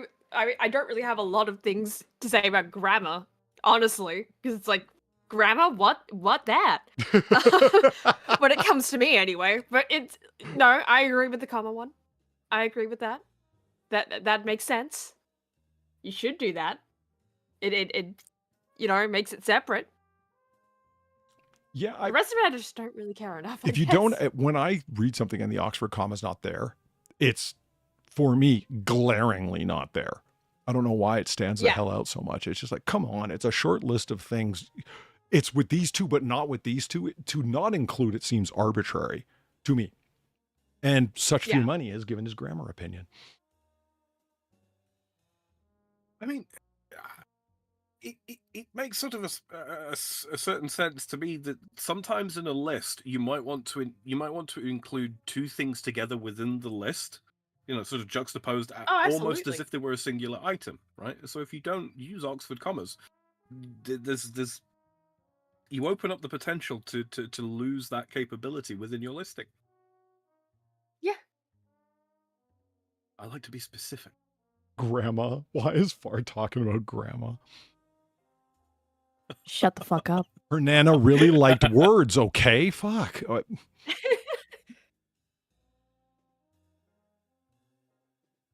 like the thumbnail. Yeah, that was good. That's Kayla who did that. And did that? Yeah, she's got a healthy perspective on what's going on there. She sent the prompts to the AI generator. I've never heard Kayla say, well, it's time to go be creative and artistic by sending 7 prompts at a time to a set of code that can't make hands properly. That's all right. In the AI uprising, Polly, they can catch these hands. I watched this video the other day. Right? I mentioned this, the telltale signs of ChatGPT writing something. And after having them pointed out, even though I thought I was reasonable at it just in terms of the tone, knowing those specific things, my God, you see them everywhere. It's like nobody writes anything anymore. It seems that way. They do. It's just the amount of people that are willing to suddenly outsource. Yeah. ChatGPT, take the wheel. Yeah. Like it's just... Guys, the worst thing about it is that, okay, it's lazy, it's all these other things. Fuck, I'm not even trying to have scruples here. What I'm saying is it's bland and people are going to tune out from this blurb on the front of your website or whatever it is you've appealed to ChatGPT to fill in this text for, rather than taking the time to write it yourself or task somebody with writing it. ChatGPT takes it's well-polished, smooth, nothing. That's one of the key earmarks of ChatGPT writing. It takes forever to get to the fucking point, is not demonstrative, not very clear. Here's the point. Here's the way that it is. It's very woke, so to speak. It's balanced. It's, goes so out of its way to make... There are ways to break it. But in saying that, do you really want to? It's a lot of work to do that, to just get it to function in any kind of way. And even then, it's kind of just... Oh, you mean like jailbreak it, break it, you mean? Basically, yeah. Oh, okay, cool. Never looked into it or I've only vaguely looked at it just because I was, again, curious, right? Mm-hmm. And you can do that. It's just, again, you are sitting there, like I've described before, right? You are sitting there basically holding ChatGPT's hand the entire time to the point of you might as well write it yourself. There comes a point where you will sit there and yeah, you might as well just do it yourself. It is just that bad at following basic instructions without trying to hallucinate or going wildly off topic or just not getting to the fucking point. Former instructor of mine was very fond of saying something that was pretty close to what you just said. I don't really care if people want to cheat, because if you buy a paper from someone or somebody who has taken the course before gives you their term paper from last year, by the time you rewrite it, reorganize it, change around the citation so it's not obvious because we keep copies of them. By the time you've put in that much work, it's an equivalent amount of work to having written a separate paper yourself. So I'm satisfied that you put work in. And really, you just taxed the hell out of yourself for an unoriginal contribution. With At that, any rate, that is what we're going to try Okay. to do. good point. Yeah, the person that you're really cheating there, frankly, is yourself, because if you don't actually understand what it is that's written, the person that loses is you. But, okay, so you eventually end up getting your degree or whatever. You go to the job or whatever. Now you can't do the fucking job. Now you're gonna have to spend extra time learning how to do the fucking job anyway. You've Yeah. lost twice. Yeah, I mean, that doesn't You might get happen. fired. Who the fuck ever works with someone who's incompetent and shouldn't be there? Not me. Garoline, thanks for the 350. I guess formatting conventions are only for people that don't fear the stairs in their garage. Did they ever attack your shins again? That's cold. That's cold. They didn't attack me. I gave those stairs what for by striking them with my shin. White Unfortunately. tie Polly in the house. Yeah. Now, of course, I found out in rather quick order that the material strength of the stairs is much more dense than my shin. Yeah, I fell over into the fucking stairs and fuck, that left a dandy fucking scar, actually. Yeah, look at that shit. Fuck, so much for my modeling career. Oh, no. Ah, my face, my precious modeling career. Yeah. I'm not a fan of shorts anyway, so not a big deal. Besides, chick digs cars. No, I've never met one that does, but I keep hearing it's true, so I'm just going to go with that. Yeah. It probably My true. face tests that theory on the regular. I don't know. Far, do you dig scars? I don't really care enough. I believe you. I don't fixate on them if that's what you're asking. I haven't thought about the evidence of past traumas on people's bodies now that you ask. Yeah, why would I think that? Who works with somebody? Your coworkers.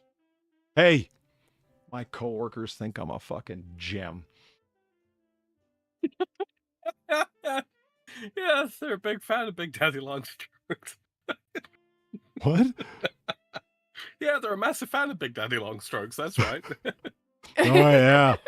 Yeah. Well, truth be told, it was the management that had a problem. All my coworkers thought it was fucking hilarious. Yeah, that's about right. That's Yeah. usually what happens. Fun in this place of work? Straight I to jail. think not.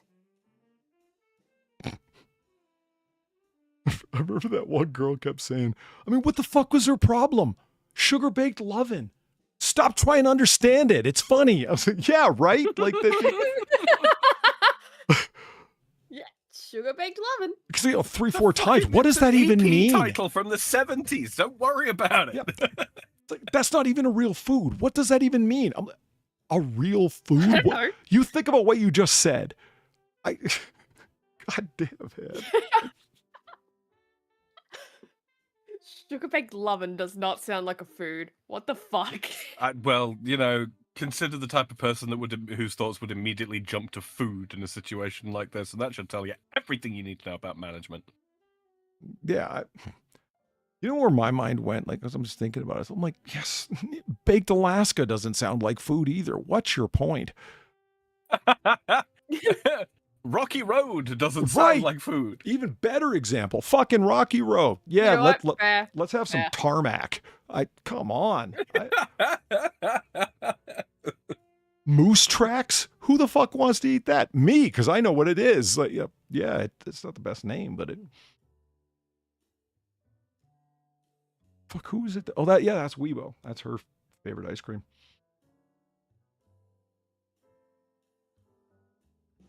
I don't think nuts belong in. I don't mind Rocky Road, but yeah, I'll pass on the ice cream that's got nuts in it.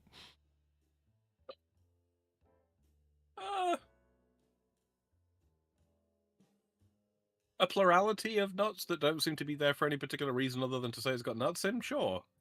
It's walnuts, can't right? help That are this. in Rocky Road. Never in my Rocky Road. Peanuts? Peanuts.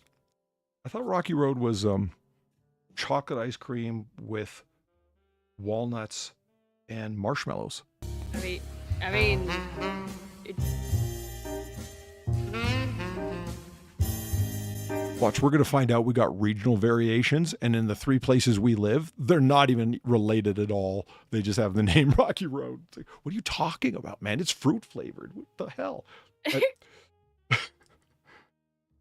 Alan, there he is. How's it going? Alan, thank you for the $5. Glad to have you here, as always.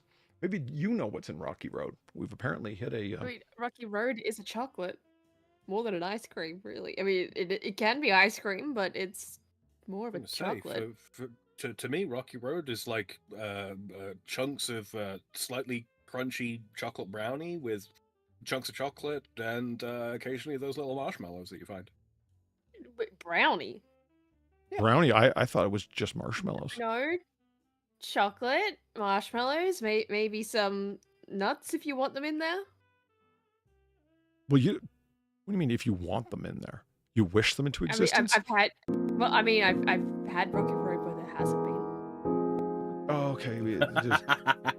Well, so now not only do they mean different things in the regions we live, but there's also varieties of different ones that are available. Yeah. I think we've hit some rocks in the road. I've been awake for going on 40 hours. Leave me alone.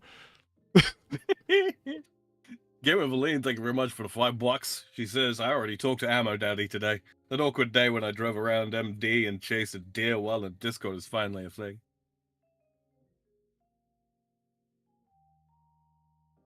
What do you mean it's finally a thing?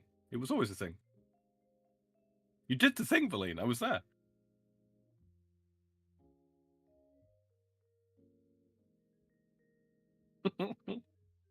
Almonds?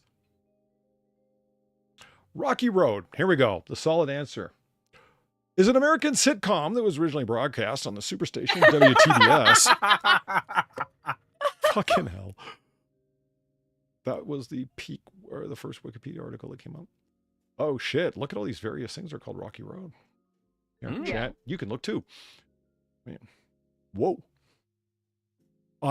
All jokes aside, have not, to my memory, ever heard of anything called Rocky Road that wasn't an ice cream.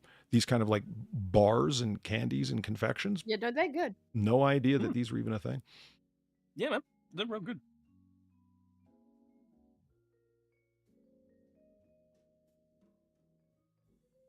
What? That's not Rocky Road. No, technically it is. It's just fucked up Rocky Road with clinkers. Yeah. They've made it with fucking Why white would chocolate. you use It's clinkers? automatically wrong. What? Okay. Why the fuck would you use clinkers? I thought this recipe was called clinkers. What are clinkers? The little oval things? That's what the oval things are. They're like chocolate ovals with like that. Oh god, I don't even know how the fuck to describe it. You've had I guess the closest thing to say for this is like you've had a crunchy bar, right? Yeah, Imagine that, but tougher. the Like, toffee, way tougher, the and toffee stuff. not toffee flavored, like Oh. that kind of texture, but like hard, Oh, it's- tougher, and not toffee. What do they call that? Hard honeycomb. Hard honeycomb. Yeah, that's it. Kind of. It's just the best way I can think of describing it. I don't think it really is honeycomb, but it's that kind of. No, it's thing. it's not actual honeycomb. The way they make it is you take sugar and a little butter, and you begin to make caramel. Yeah, and then you Right. add what do you call it, baking soda to it, so that it begins to bubble, and you've got to cook it. You have to prepare it in such a way because you can't. You gotta be very careful you don't burn it, and you've got to get the soda distributed very, very evenly. Otherwise, it becomes very, very soda tasting, and then you've got to cool it very, very quickly, so that it hardens with that sort of matricial structure, I suppose you could say. Are you talking about metallurgy or Right. candy? Yes. Well, consider it that, but harder. Probably like the leftover hard bits from that process. Honestly, I like Oh, it's clinkers, but hard. they are kind of yeah. Hmm. They are kind of just eh. I'm- But yeah, why would you make it with this? Still, it's a fucking clinkers. That looks like an Uno reverse M&M. It looks like a fucking Worms Armageddon map. It kind of does. Yeah, it looks like something somebody deliberately cross-sectioned, and we shouldn't be aware of what it looks like from that perspective. Mm. Oh, hell yeah. I saw green and chocolate. I was like, wait, in chocolate? What?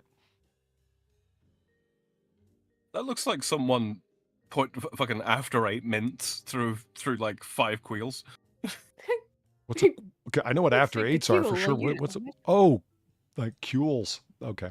Yeah, I give you a mint chocolate Rocky Road. And a confectioner's closes down on the other side of the city. Yeah. A man falls down 3 flights of ice cream. Oh, and there's the ice cream truck in the background. Don't know what it's doing in the middle of winter, but I await it to Selling make the drugs. windows shake. I was also thinking about that said that Shadow Claw, that Christmas treat. Yeah, some people go Christmas bark or Santa's bark or whatever. Fuck, I love that. I will. Got to pay attention when I'm eating it because I'll eat myself sick on it. It's just that good. Mint chocolate and crushed up little bits of candy cane. It's wonderful.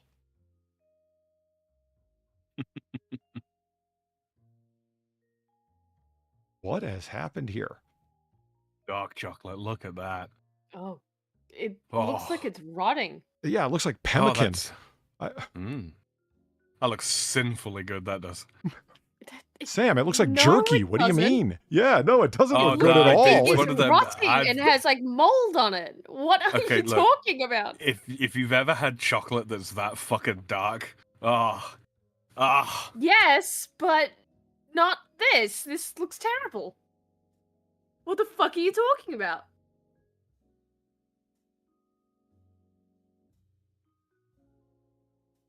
Rocky Road bars, the Little Sugars.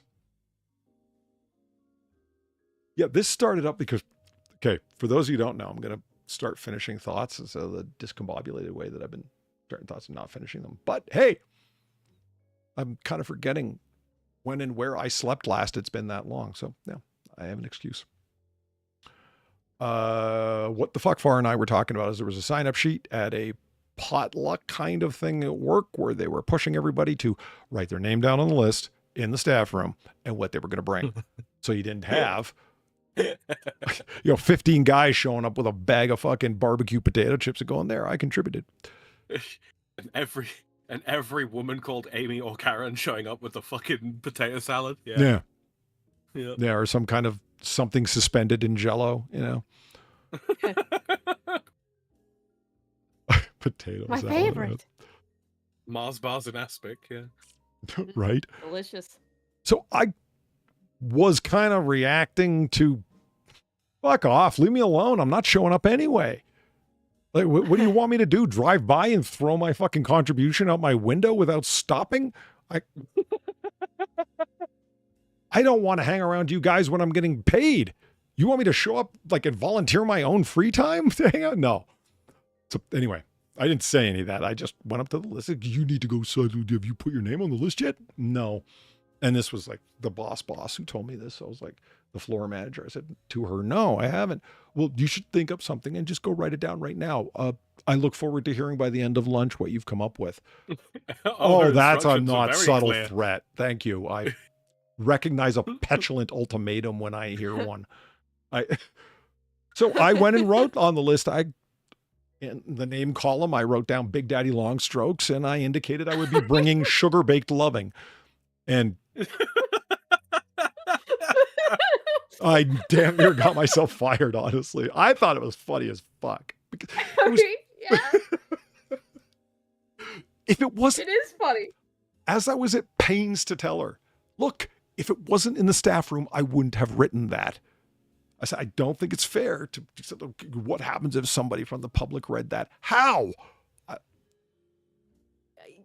Yeah, how would they have read that if it's in the staff room?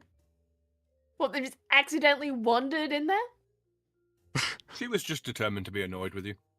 Yeah, oh yeah, definitely. It was her idea. That's why she was pushing everyone to do it. She was the orchestrator of it. Yeah, that makes complete sense. Yeah. Why do you have to desecrate every nice thing I try to do for the people in this office? Oh my God. Yeah, that, yeah. And in classic form, and this is one of the things I'm thinking about that annoyed me.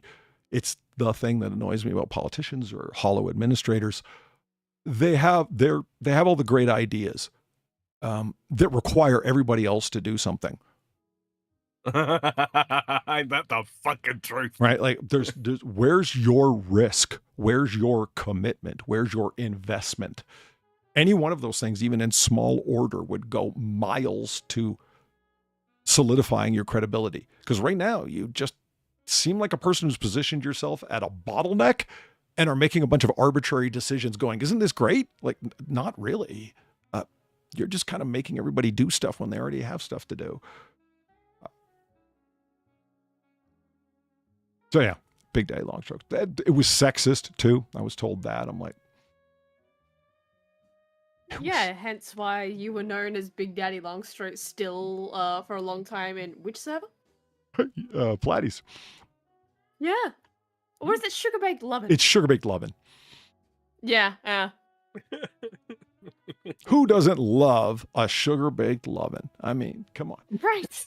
I certainly love saying it whenever you pop in. It's like, hey, Sugar Baked Lovin'. Because it's his fucking name! It absolutely sounds like a sex move. Of course it does. Yeah, it totally does. That is kind of the direct implication. And like with so many things like that, like, I was put on the spot. I've got a pen in my hand. I'm staring at this stupid fucking list. That's not a time for comedy gold. I just like hobbled together different. Like I can tell you where all those references came from, but it.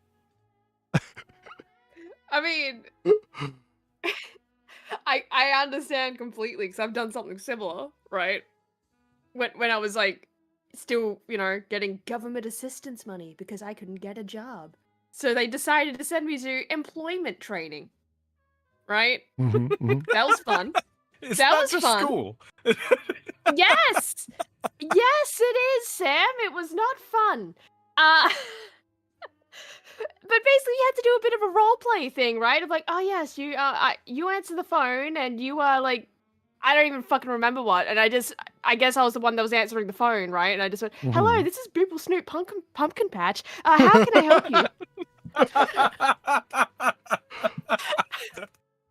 Inspired. Yeah. Because at that point, I was just so fucking done. I'd already had an argument over someone insisting that, no, you cannot go to Hiroshima. It's still radioactive. It's still a hell zone. You can't visit Hiroshima. And it's like, I've been there.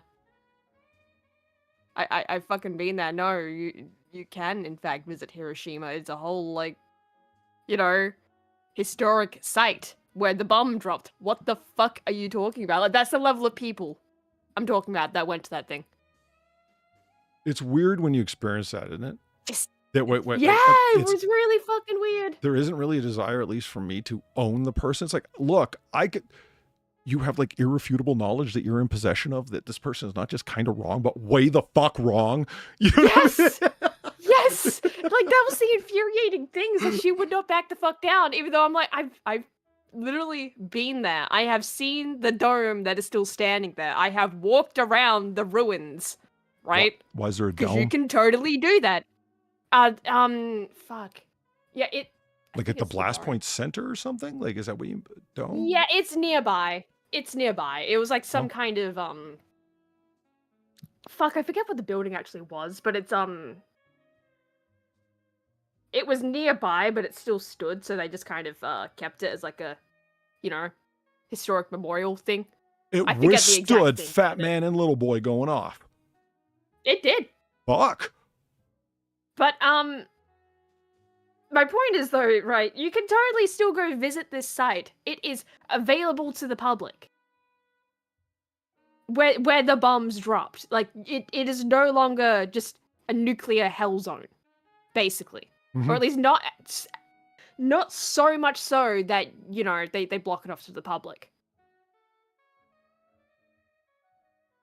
As I understand, you could This woman you could go to did not Chernobyl, understand just this. don't grow your crops there, eat there, and lay in the soil Yeah, at night. Like and generally be there for too long, right? But it's, yeah, it was just a frustrating point.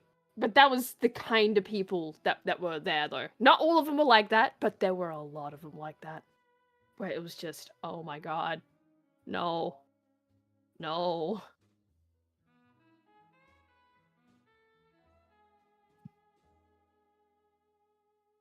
But yeah, Bibble Snoop Pumpkin Patch. How may I help you? cool. It is online. I can tell you where,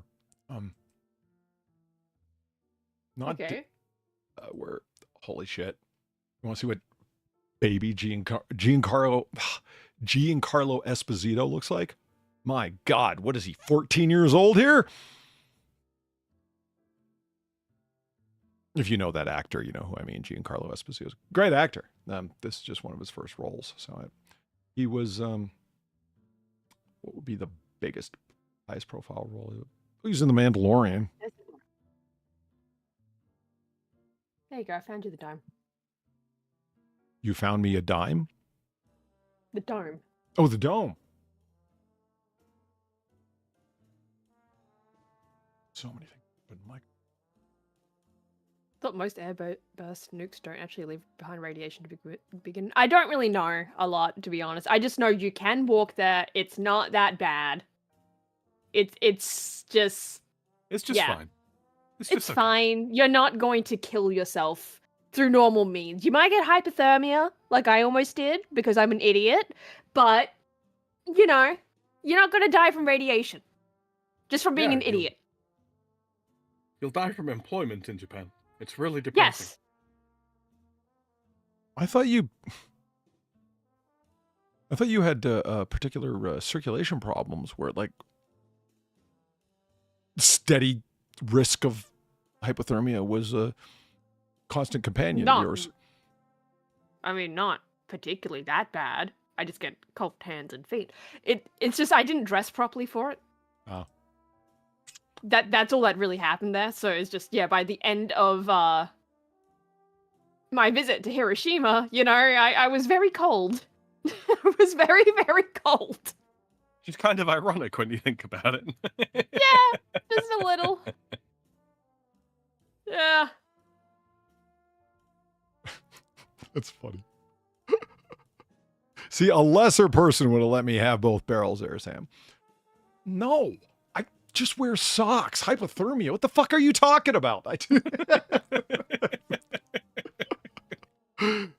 Otter's wearing socks? That doesn't make any sense at all, Polly. Don't be ridiculous.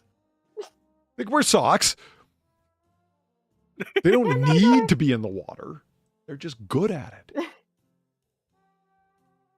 Well, why is it always in their habitats when they're at the zoo? Huh? Well, you got me there. Actually, I thought up a question that I didn't.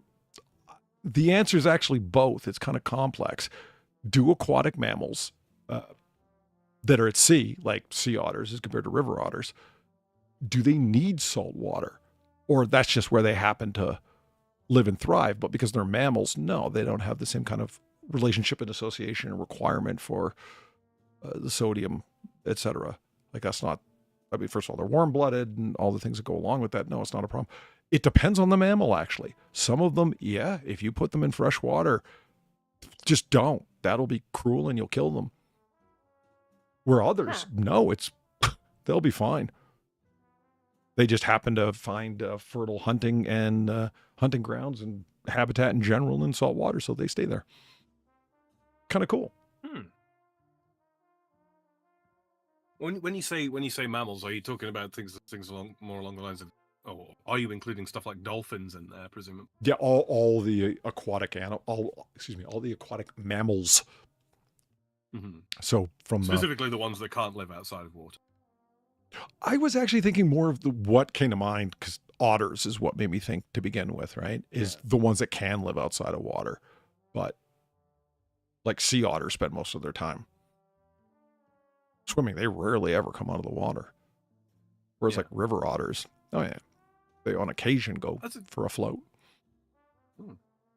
I just trying to think, like, I mean, outside of like diet and maybe things like having like a layer of protection on their eyes so that they can actually open them underwater. I imagine chemical differences there, but apart from that, I can't think of any particular reason why say like a sea otter would be killed in freshwater, or vice versa. That's just what I mean. The question occurred because it's like, is there something that I'm not thinking of? Blood chemistry, or maybe it's just the kind of game that they hunt. Who knows? Maybe they have a naturally extremely low blood pressure and all that salt helps keep them, pulsing.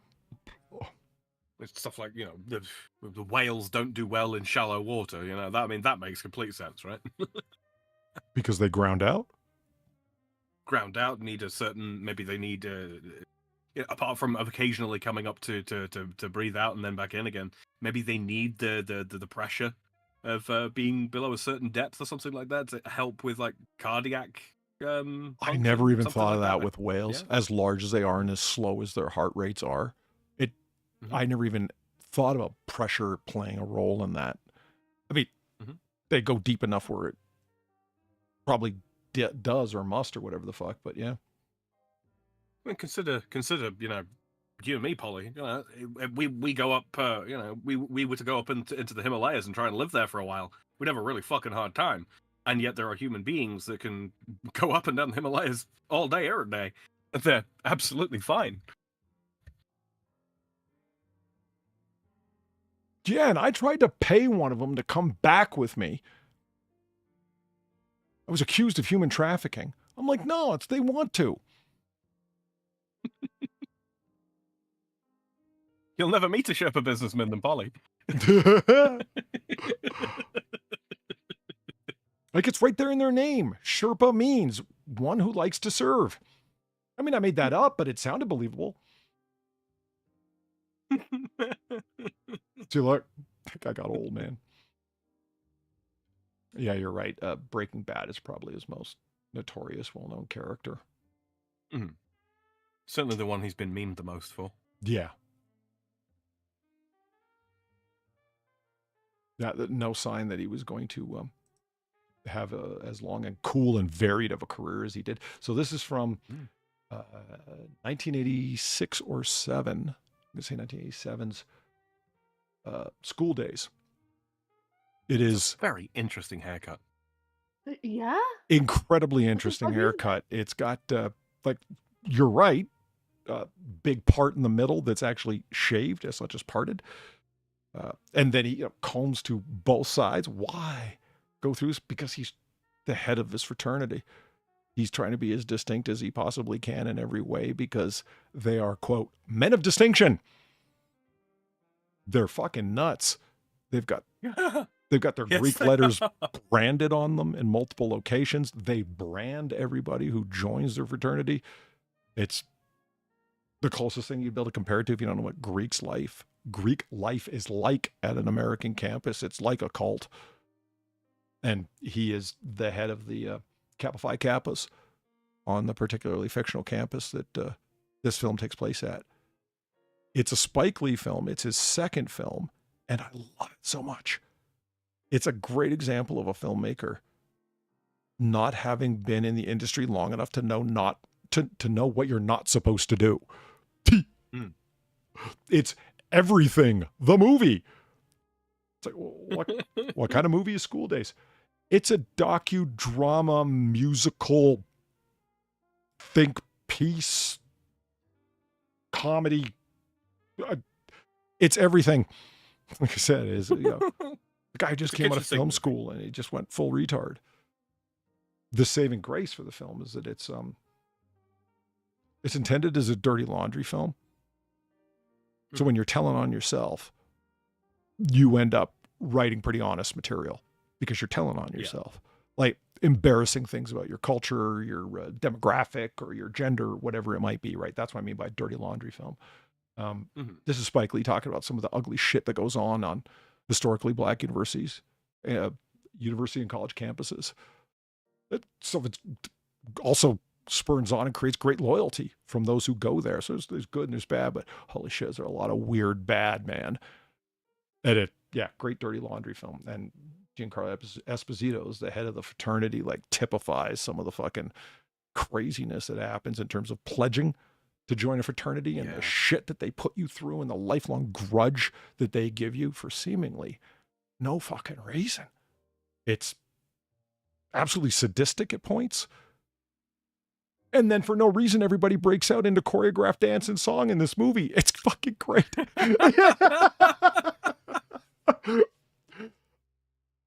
And it, to Spike Lee's credit, I really respect Spike Lee. He is truly fucked up politics, that man. But damn, is he a good filmmaker. I hate when that happens. Yeah. If you've never seen Inside Man with Clive Owen and Denzel Washington, outstanding fucking heist movie, really underrated. And people don't even realize it's a Spike Lee film. And it's like, yeah, not everything he does is political insanity, but it's so noticeable when he does because, his politics are pretty fucked up. But like I said, gifted filmmaker. How many directors are there out there that make a movie and it looks like, direct by the numbers? There's no, I don't know, far. We watch different film students talk about their, what would you call it, signature style or something like that. There's nothing that makes it look like something they made. There's no individualism to it. No flair. Yeah. I'm not talking about like hollow directorial flourishes or whatever. I just mean like the kind of, if you watch a Scorsese movie, it's a Scorsese movie. A bunch of little things will clean it. Same with Steven Spielberg. Yeah. There's a definite tone to them. Brian De Palma, one of my favorite gritty neo-noir directors. Oh yeah. When you watch a De Palma film, you fucking well know he directed it. His fingerprints are all over it. It's great. Spike Lee's like Jackson, same story. Right. Well, wait a minute. Wasn't the first film that he made a Critters movie? I don't know now. Or was that James Cameron? I think that was James Cameron. Never mind. Yeah, I think it was James Cameron. I'm crossing wires here.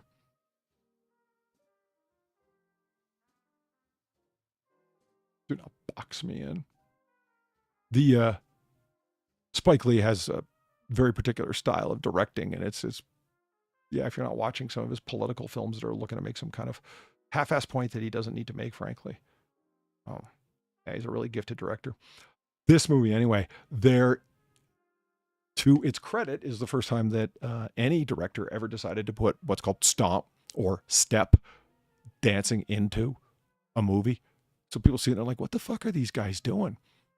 Their stomp routines, think of it as really masculine dancing. A bunch of guys from fraternities are not going to do fucking ballroom dancing.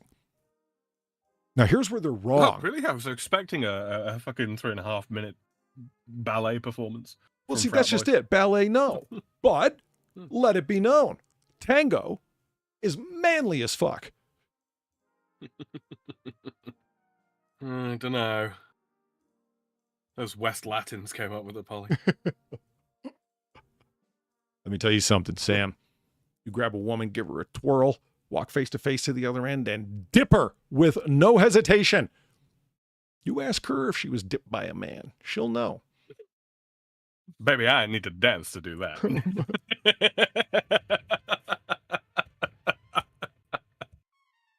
Oh no, that's Peter Jackson. Okay, yeah, I was thinking like, wasn't one of the things about Peter Jackson that is the most impressive that his previous work to doing the Lord of the Rings trilogy showed no signs of the kind of fuck off level of quality he was going to produce. Like competency, sure.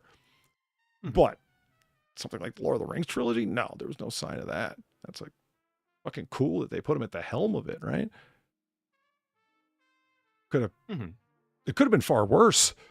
I mean, look what Rian Johnson did when he was given the keys to the Disney kingdom to make Star Wars. Fuck. Who? Rian Johnson, he's the guy who wrote and directed The Last Jedi. No, I know, but I'm saying, who? Yeah, okay. If you really were given that much authority and power to be the writer and director, I mean, think about it far. Disney, Lucasfilm, they paid over $1 billion for that property to make Star Wars films. And they gave it to one guy. And what does he do with it? He kind of jerks around, fucks around. The story doesn't really go anywhere. What the fuck, man? Do something bold. If that's not a once-in-a-lifetime opportunity, Disney handing you the fucking reins of a fucking, $400,000 film. I spy Hell yeah. a young cowboy wrapped up in Right. white.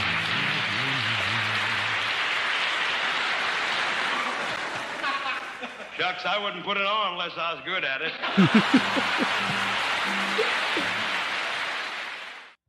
Cheshire Smurf, thank you very much for one of my favorite donations.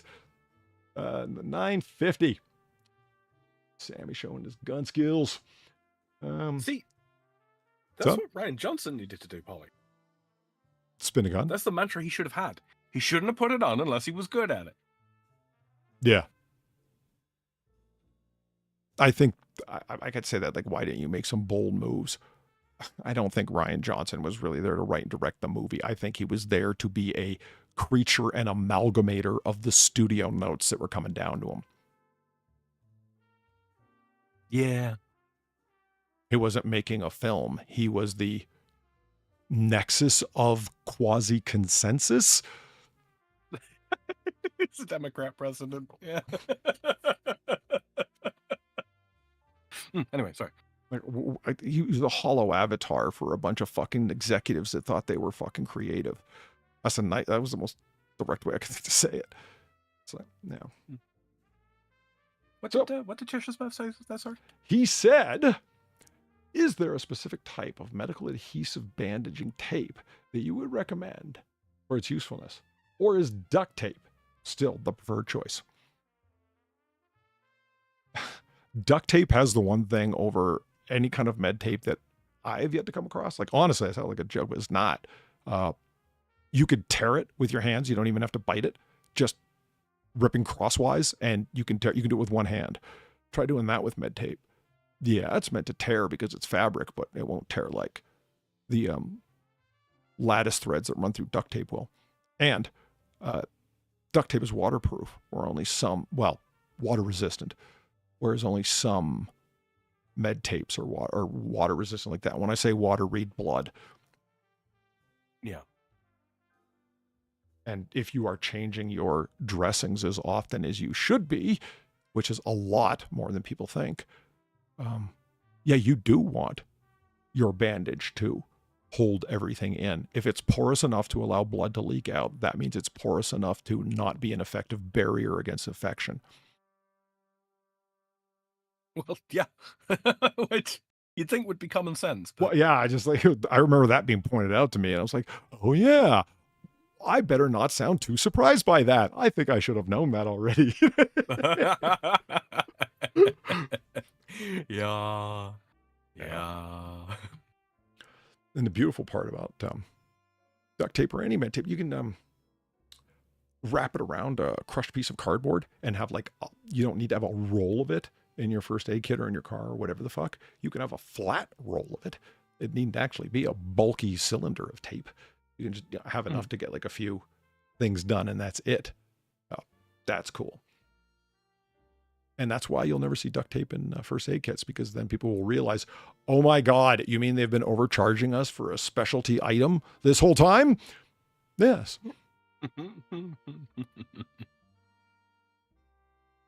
Yeah. Let's see. Those bastards. Yeah. The step scenes in this movie are super cool, and we're going to watch them because fuck off. Fart, you're going to enjoy this, trust me. The outstanding credit to this film is one, Spike Lee just doing what the fuck he wants to do, and the early actors that are in it. Lawrence Fishburne's the protagonist, in a very forgotten role that he had. And he's so good at it too. He's so racist. He's a racist, but it's not white folks he's got a problem with. He's the example of colorism in the film. Like I said, it's a dirty laundry film. What you have is like sororities and fraternities competing with each other on campus, and the competition gets deep and so on. A bunch of the guys who aren't in a fraternity and don't want to be, but you end up being nothing, like unaffiliated basically at times, especially for homecoming weekend, which is a big deal at U.S. universities, or a lot of them anyway. This movie takes place over homecoming weekend. It's 3 days in the life of, as a concept. But yeah, if you're on a campus during homecoming weekend, oh yeah, the fraternities and the sororities dominate everything that's going on. I don't even show up. What's the point? It's all a bunch of events for them that they set up anyway and paid for, so why not? These guys basically party crash their step competition because, okay, you know what? We're not Phi, Kappa, Gamma, Delta, whatever the fuck. They just call themselves the fellas. And they show up and do a step routine that's better than the ones that the rest of them came up with. And while they're doing their step, because like I said, it's really like aggressive. Like you're showing off and calling out other people. That's the point of stomp, because you're wearing boots, and the idea is you're in a gymnasium, and so you got this loud stomping noise. It's really energetic. It's really cool. These guys take that opportunity to, like the fellas led by Lawrence Fishburne, to call out the other people for all the stuff that's been making them angry the whole time. When they're leaving, they're like, what? Daddy long strokes with the, yeah, daddy long strokes. That's where it's from. Yeah, when you're telling a bunch of guys, I got a huge dick and your bitch is listening. She knows it too. Daddy long stroke. That's the point. It's you're peacocking right in front of their women.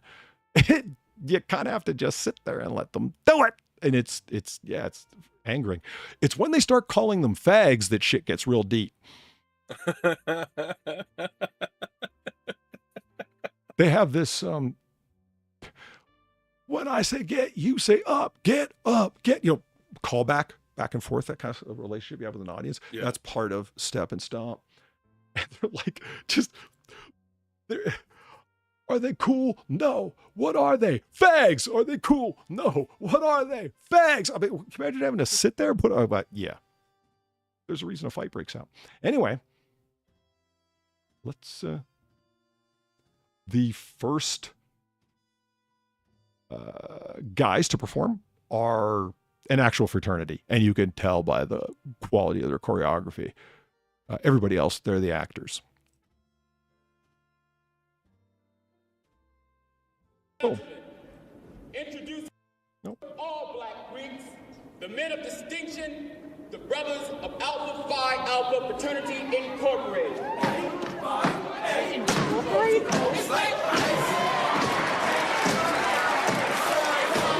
Oh yeah, by the way, infamously, this is where Vanilla Ice stole the name of his song from. Ice Ice Baby. That's the name of their chant. Uh-huh. Oh. Is that seriously? You robbed a black fraternity for their idea for the name of your song? Dude, you're not supposed to lean into things that people say about you. You're supposed to... He robbed a black fraternity for the name for his song. And the fraternity think- was Alpha Phi Alpha. I think it's karmically even.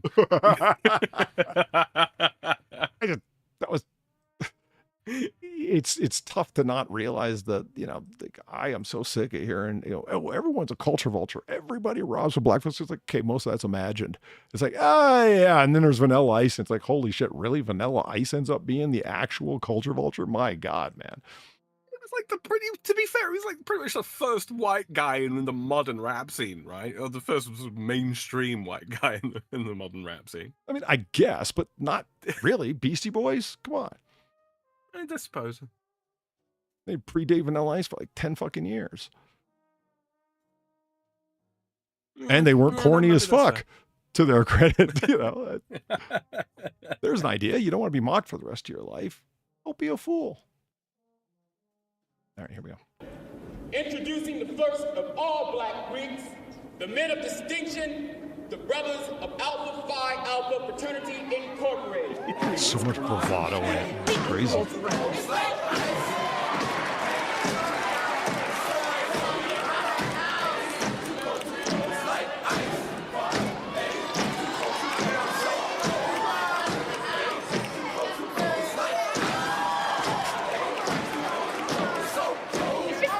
Dancing without the tap part. Yeah. A lot of association with tap dancing. Totally fair.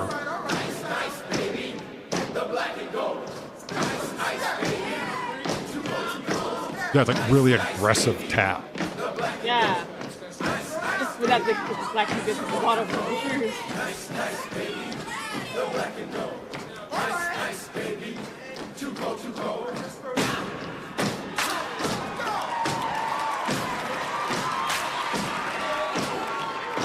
I'm not seeing how this is masculine. I'm not gonna lie. No? No. Please, as a tiny blonde Australian woman, go tell them that. I want to watch. You guys are fags. Yeah. I don't think they'll know what to do. Dancing around like a bunch of fucking Nancy boys.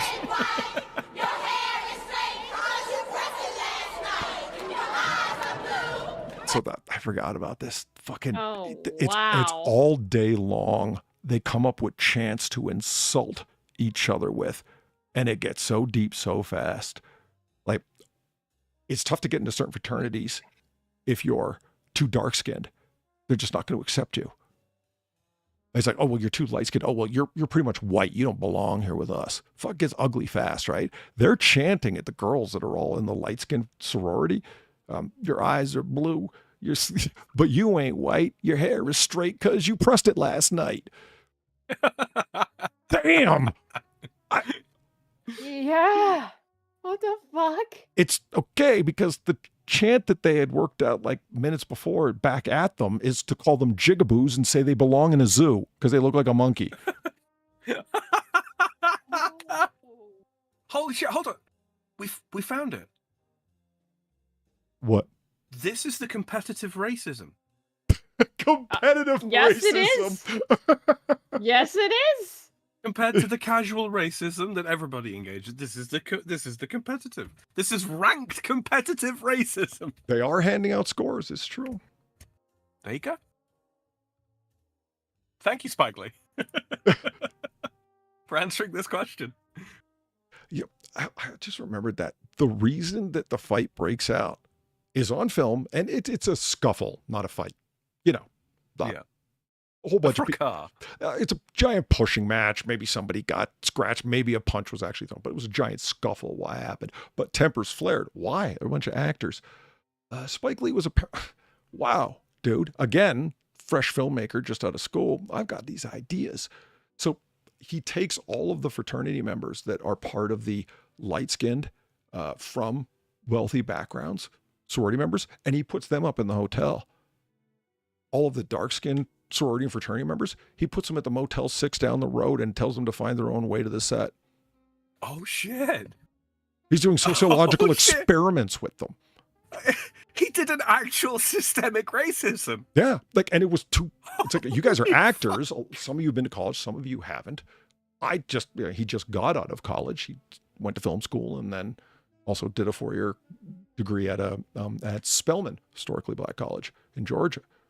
So he's like, you guys got to understand how real this is, and I'm going to impress it upon you by, without you realizing it, you're going to be living out a lot of the things when you start to feel the opposition of people that didn't stay in a place as nice as you did last night. You're going to feel the way they're glaring at you, and it's going to make you want to respond to them in the same way. It's like, dude, a bunch of students did this in a prison. It's a famous experiment that will never be repeated again because of the very bad outcomes, Mr. Lee. Don't put people in roles like that, man. And that's why they fucking...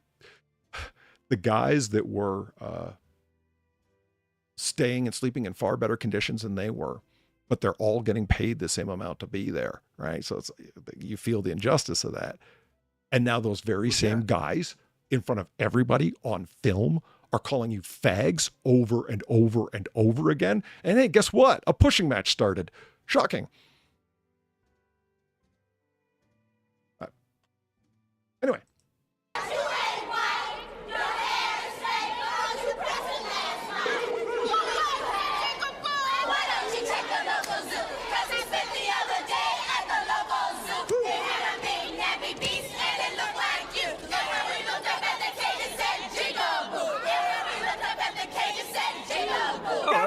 There, she's been in a bunch of fucking sitcoms.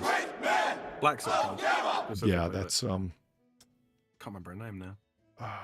Tisha Campbell. Yeah, she was in Martin Lawrence. That was his wife. And My Wife and Kids with that's the one. Shit, what's his name? Wayne's brother. I can never remember their names to their face. The talented one. Damon Wayans. Damon Wayans. Thank you very much, FarZoosme, for the $9.50. This is competitive racism. Thank you. I now have a term to use at work in our competitive racism tournaments with the Jamaicans. Amen, brother. Oh, the Jamaicans, they get crafty, man. They get creative. I was just gonna say they get creative with it, man. When they lay into other Caribbeans that try and imply that they're Jamaican. That's some of the harshest shit that I've heard. It's like, man, you're not Jamaican. Yes. And then what follows is like, wow. It's one thing to insult the man. Do you got to insult everyone that he hails from and is related to? Holy shit. Now go away or I will taunt you for a second time. That was the first time I ever heard the phrase Jafakin. Like, what? What did you just say? Jafakin. Oh, shit. Top team! They dress up like God, Zorro. the Jews are here. What's that? Oh God, the Jews are here. Oh, that's kind of gay. Come on. You don't like the cloak flourish? Not the way they're doing it. Yeah, this is...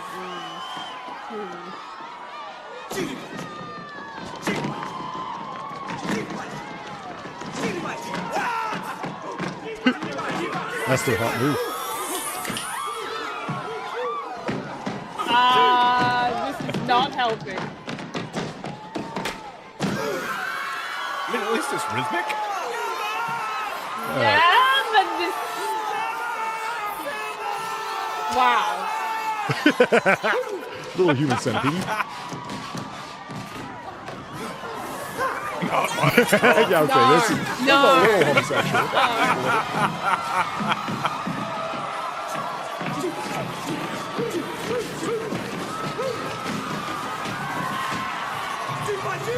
It's like such a simple thing. Like, I remember when I was a kid somersaulting in the backyard, we did shit like that, you know?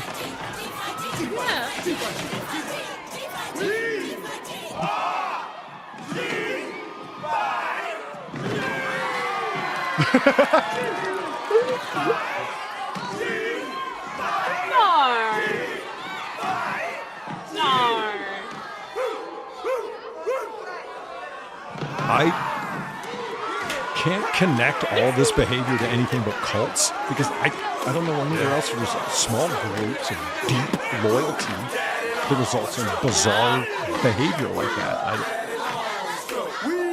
What's There's- getting me is the fact that this is like them trying to project their masculinity, right? Mhm. But it's horseshoeing all the way back into being very homosexual. Tribal war dancing, Polly. Oh yeah, yeah, Yeah. yeah. That's something Which, you know, that's practiced the world over. Yeah. I've never been able to wrap my head around that. Like, meaning like picture it as being something to be taken seriously. Like, especially the cultures that would have their women folk come and attend the battle scene in the back, cheering them on. Really? I mean, those are obviously only in cultures where the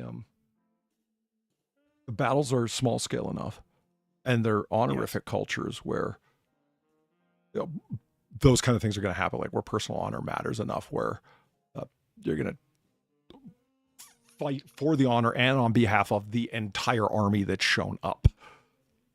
Yes. Every fight is a clash of champions, irrespective of this 10 There or we go. 100 That's the men phrase either I was- side. Yeah. Not thinking of because I'm dead tired. Yeah, like a literal choose your champion type situation. Yeah. Yeah, the battles and the fights are small scale enough that you can fucking do that. Which is why I found it so funny when in Troy, when pretty boy Brad Pitt's like, you know, oh, he's gonna fight on behalf of the Greeks. So yeah. Oh, Achilles versus Hector. Yeah. Yeah. Mhm. I'm pretty sure he went after Hector just because he killed Patroclus' friend. It wasn't for, you know, honorific one-on-one. I'd actually like to talk to somebody who does classical studies. Were choose your champion fights actually a thing in the classical world? It doesn't seem like it, but fuck, I'm no expert. I'm fairly sure it has happened. Whether the you know, trial by combat, as it were, was actually respected is another matter entirely. But yeah, I'm fairly sure it did happen. So here's the fellas. Second from the left there is that's Lawrence Fishburne. Wynton Marsalis is in that group. Famous blues and jazz musician. Trying to remember the actor's name. He was in The Departed. He is the guy who shows up at the end that Billy Costic and Leonardo DiCaprio's character calls because he went to the academy with him. The one guy who's might remember who he is, that he's an undercover detective. That guy, he's the furthest on the right there. Can't remember that actor's name. Anyway. I love it so much. They come in and we don't have a fucking fraternity. We don't have a name. We're just going to dress like some guys from the 40s in our father's clothes and call ourselves the fellas and insult the shit out of you. Well, Anthony Anderson. Is it Anthony or Anthony? Anthony, yeah. Anthony? Okay. Anthony Anderson. Fuck, that's straightforward enough. I should remember that. Yeah, Trooper Brown. Trooper Brown, that's right. Yeah, the one black guy in the Anthony movie's named Anderson. Brown. Nice. Look, it's not that uncommon. No, it's not. It is in that movie. And that DiCaprio's fucking lied to him was classic. It's like, fuck you. It's like, well, let me put it this way. You're a black guy in Boston. You don't need my help to be completely fucked. True and real. Yeah. Don't take anything I do to you too seriously, man. I mean, come on. Look around you. All right, last 45 seconds of these guys' performance, and then that's it because the fight breaks out. We, the brothers and fellas, five fellas, are the baddest motherfuckers on this campus. Not the alphas, not the kappas, or the Qs, and definitely not the gamma dogs. You damn skippy. So this is for you. Hit it.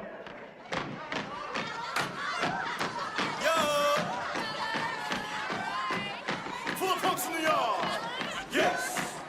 Full of gammas, good God, yes. When I say gamma, you say punk, gamma, gamma. When I say gamma, you say punk, gamma, gamma, gamma, gamma, gamma, gamma, gamma, gamma, gamma, gamma, gamma,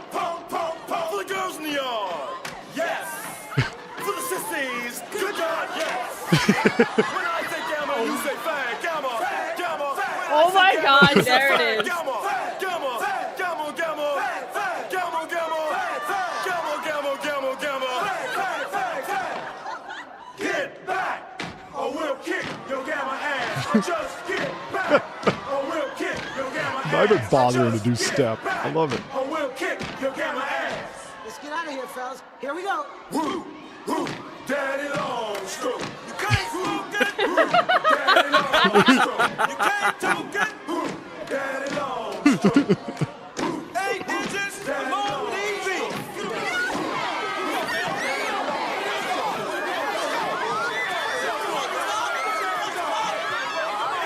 And things are getting serious.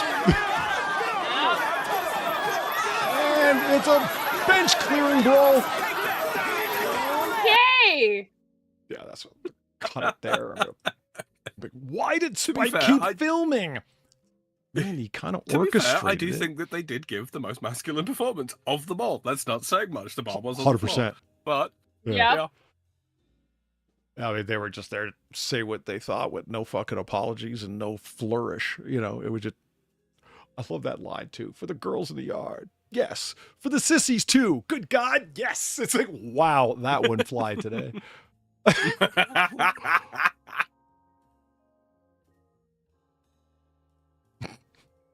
Oh man, now right up there's the School Days by Spike Lee. This is the performance that the 4 girls from the sorority do. They do a Supremes quartet kind of thing. Huh. Is it just me, or did movies used to be more fun, interesting, and particular? Well, they used to be more fucking varied for a start. Yeah, varied. Like it. God, It's it's like almost you like could legitimately diversity. go, Polly, that shit you just showed was really strange, man. I don't think I liked it. Okay, but you weren't bored. No, I was watching the whole fucking time, you know. That's It's the worst thing I can say about a movie. I don't even remember what happened. I was just kind of bored through that whole middling mess. Yeah, I guess it was fine. That was totally worth the $150 million you spent on it. I mean, even though you told us what was going to happen before, there was a degree of not really knowing what that was going to look like, you know? Yeah. Whereas nowadays, within like 10, 15 minutes of watching a fucking movie, I can usually work out what's not every fine little detail, but okay, how's the beginning going to go? What's going to happen in the middle? And what's the end going to look like? And that's fucking boring. A character comes on screen, and within like the first few lines, you can tell everything that you need to know about them. Yeah. And it's like, I guess that's kind of, I guess that's all right sometimes. Sometimes you do kind of need an easily digestible character. But when every character is that easily digestible, it kind of feels more like an insult to my attention span. Not only, I think the most damning thing is the character, like you said, you pick up everything you need to know about them quite quickly. And they don't go, okay, fine. They're, one could say that of a hero or a villainous antagonist or the hero sidekick, some kind of coward. Yeah, they would be very simple characters, but they have an arc. That's the question. It's like An exploration of their character. Yeah, is this That's person going to what's- go do that's what's anything missing. in this film? No. What are you, crazy? That's why I have as much trepidation as I do for any time they mention that they're going to put Doctor Doom in something. Oh, It's I like- know. I know. Oh, yeah, that is as close as damned it to a 4-dimensional villain as you're likely to get. You guys are like my favorite. Well, he's my favorite villain from comic books for sure. But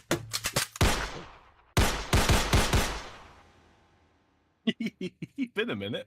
yeah, no, it has. I just what the fuck? Who said that? I buy Fox women feet pics.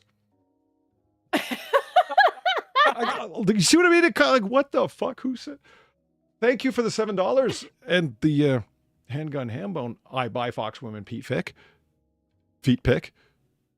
Pete Fick. Pete No, I like Fick. that. You picked your toes in Poughkeepsie. If you can tell me what movie that's from, you win the No internet. fucking idea. Sam. Come on, somebody's got to know. a great actor who also played another villain, famously, in a comic book movie. He was a comic book antagonist in a different movie that actor was in, playing a detective.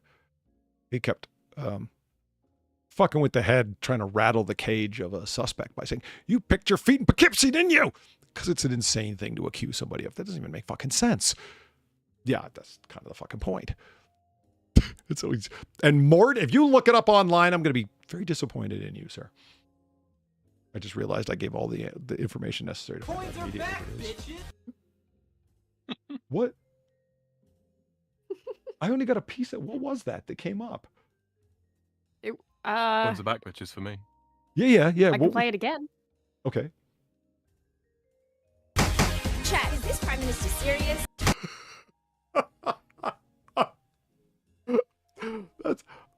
I just saw a piece of a coin come up and then somebody murmur something and I was like, what the fuck? Has Far been screwing with the donation site? No, it's just not playing properly. That's great. That's cool. That's very awesome. Thank you, Streamlabs. Very cool. Cheshire Smurf wins the internet. It was, in fact, French Connection.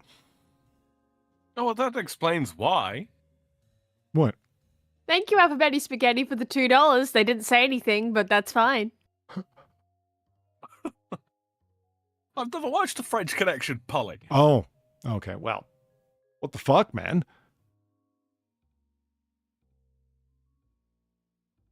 I know it's got Gene Hackman in it. Yeah, that's it. Playing Detective Popeye Doyle, nickname Popeye Detective Doyle, played by the legendary Gene Hackman, rest in peace, who also played what villain famously? Oh, come on. Tell me you've seen him play Lex Luthor. Right, so I was thinking movies. That's a series. No. The 1978 Superman and that's Superman 2. Mm. And then he returned for for Superman 4 The Quest for Peace. They were. It was in the movies, actually. No, yeah, of course. I'm crossing my lines. Yeah. It's really hard to watch Hackman play Lex Luthor because it's so much fun. Like, he's just awesome. But the downside is you remember that they got Jesse Eisenberg to follow up that performance. And it's like, what the fuck? Oh, yeah, you can't. I get mad all over again.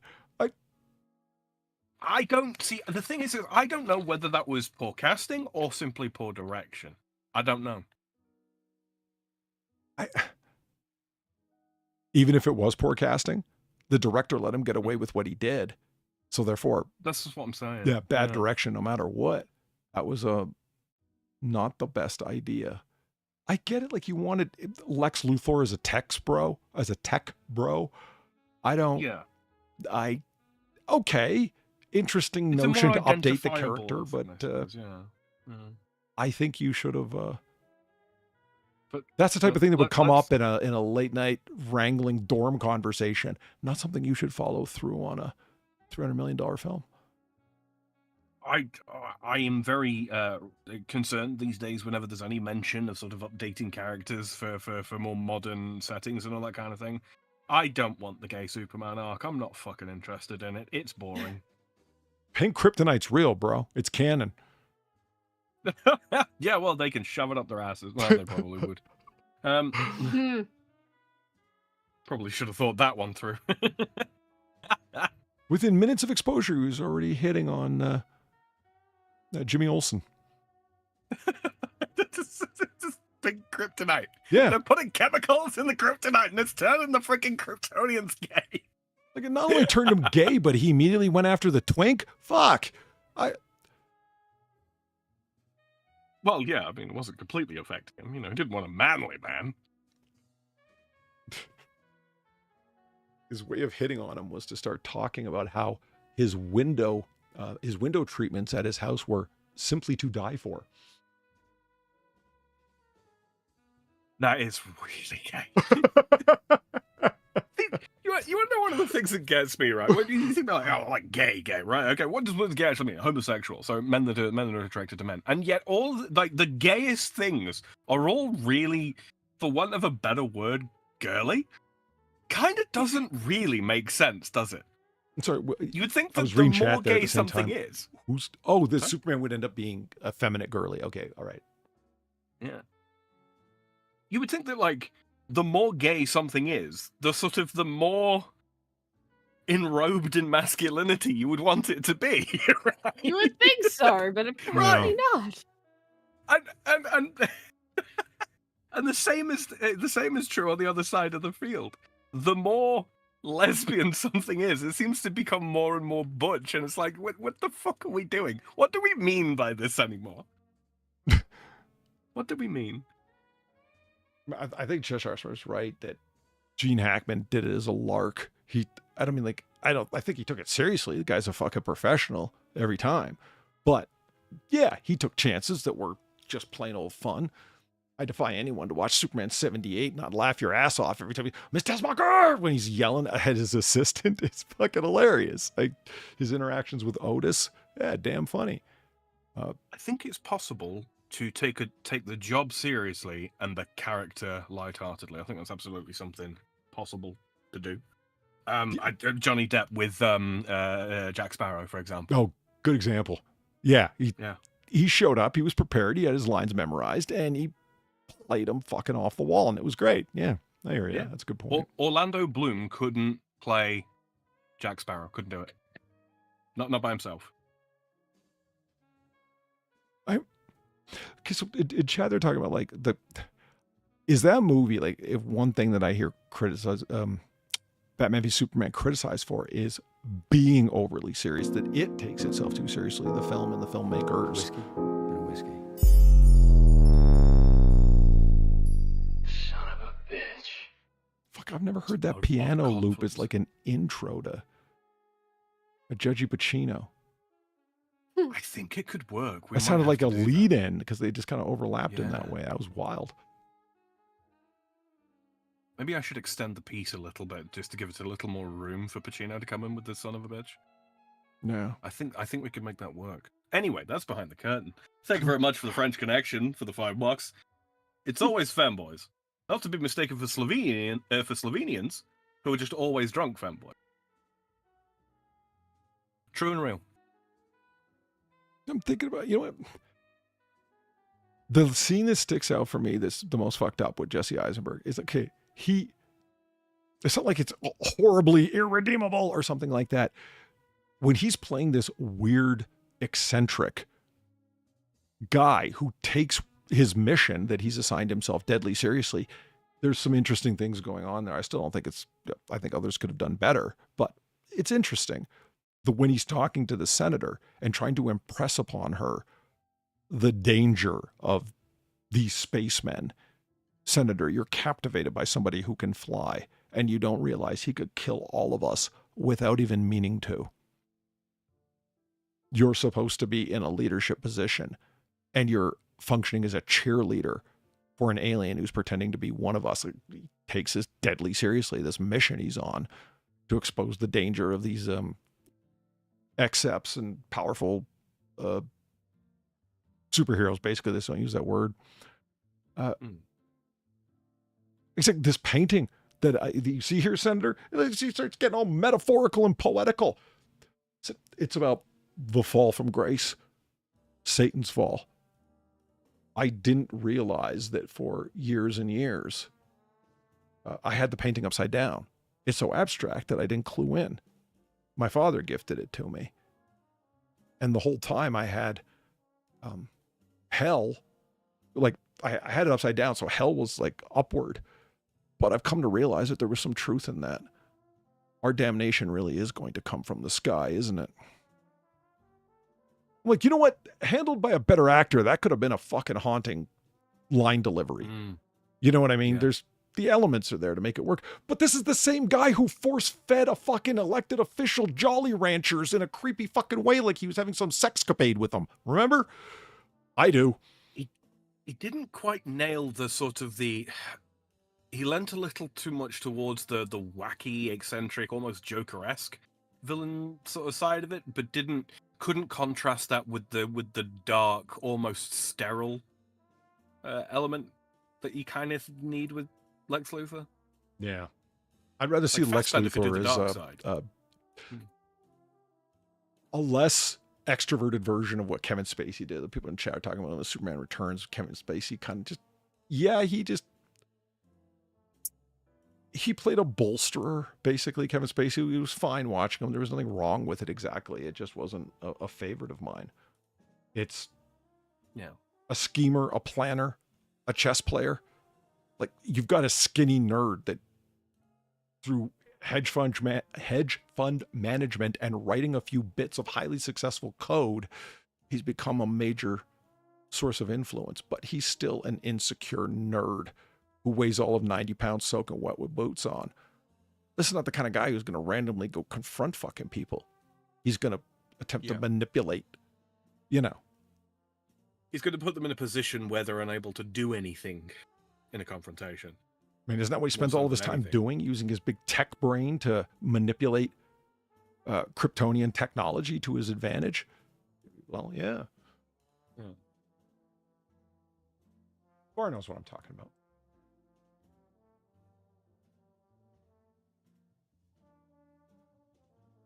He was more of a Harry Osborn than a Norman Osborn. I like that. That's good. Yeah. Kimberly, thanks for the 450. The only clip I've seen of the new Superman has Lex, and he seems to be the only good casting. I was okay with Cavill as Superman. You hear that? Valine was okay with Henry Cavill walking around without a shirt on, pretending to be a heroic man. She was okay with that. Valine thinks she's understated. But I agree that Lex was terribly cast. Now it's reversed. Yeah, you know what? I don't even know who's playing Lex Luthor in the James Gunn Superman. I've no interest in James Gunn's work from here on out, frankly. I mean, I'm interested to see what he's going to do. It's like Superman's is like a character of a sort that it's like almost like works as a litmus test. What are you going to do with this? Oh, bland, direct by the numbers corporate bullshit. Yeah, I should have expected that from you. Now, James Gunn is supposedly Mr. eccentric creative writer, works on a level with all of his actors and develops this huge camaraderie with them. That's why the films are so beloved. That's the reputation his PR people have put out in the newspapers anyway. Okay. Yeah. The orchestra is engaged. It's time to see if this fucker can dance. Or was that just a bunch of fucking PR bullshit? I think it is. Yeah, we'll see. Okay. I promised that far before we started that I was going to talk about something that I found out about this week that kind of surprised me, and it was interesting because I'm a nerd like that. And I told Far that there was a cool Australian angle to it. And I wasn't lying. It's true, there is. You still sharing my screen here, guys? Sam. Yep. Okay. Moon dust is less toxic than urban air pollution. Don't give me new reasons to move to the moon. I don't need them.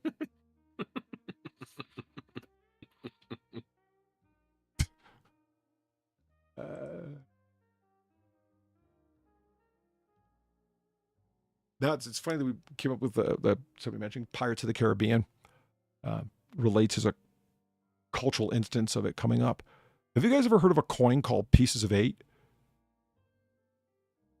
Yeah. Really? As in the actual pieces of 8, or are we talking like a meme coin? A what coin? A meme coin. A mean Bitcoin, coin. Dogecoin, etc. Meme. Oh, meme. You can't hit nothing. You're probably seeing double. I have 2 guns, one for each of you. Hell yeah. Gamerfully, thank you for the 550. It's the guy that played Beast in Fassbender X-Men. I'll find the clip. He's more snarky like Gene. Why am I wanting to say fucking Kelsey Grammer? But that's not it. Kelsey Grammer did play Beast, but not in the Fassbender one. So that movie only exists in my mind? But that's possible. No, Grammer has played Hank McCoy. He has. Yeah, but that he was in never the, on in the like, original. I seem to remember a scene where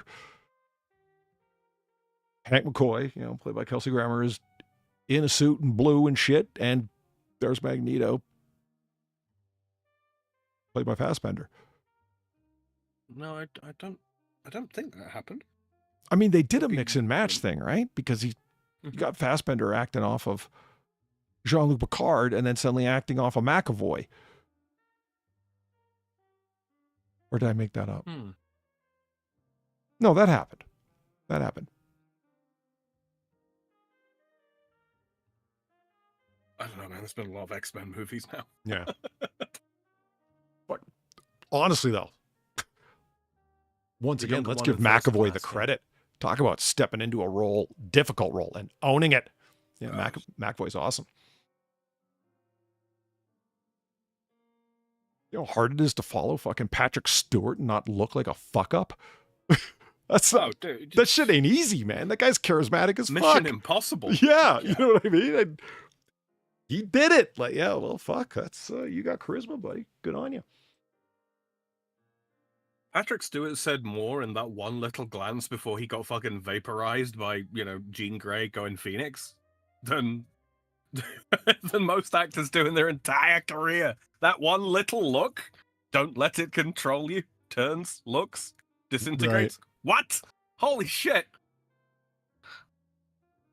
I like to think I could act. I can't act like that. Fuck.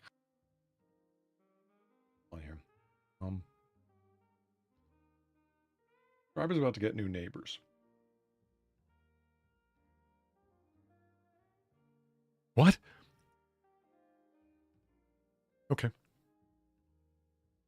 I don't know. The younger one is in first class. Look, that's what I'm going to watch over again. I haven't seen that movie since many moons ago. I saw it once, first class. I really enjoyed it. Yeah. Fassbender's awesome. So yeah, worth revisiting. And McAvoy.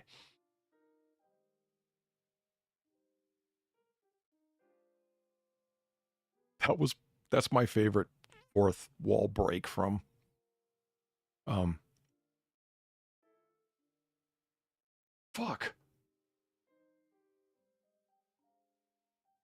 Deadpool. There. I knew it would happen eventually.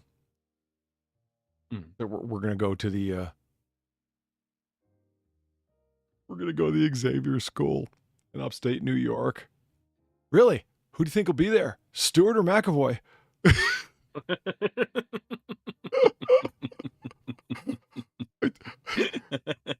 Did it happen when they were transitioning scenes? You just you don't see him say it, you just kind of hear him call it out in the distance. Like, I was not expecting that. I saw that movie in the theater. I choked on my popcorn. Fuck, that was funny. Who do you think will be there?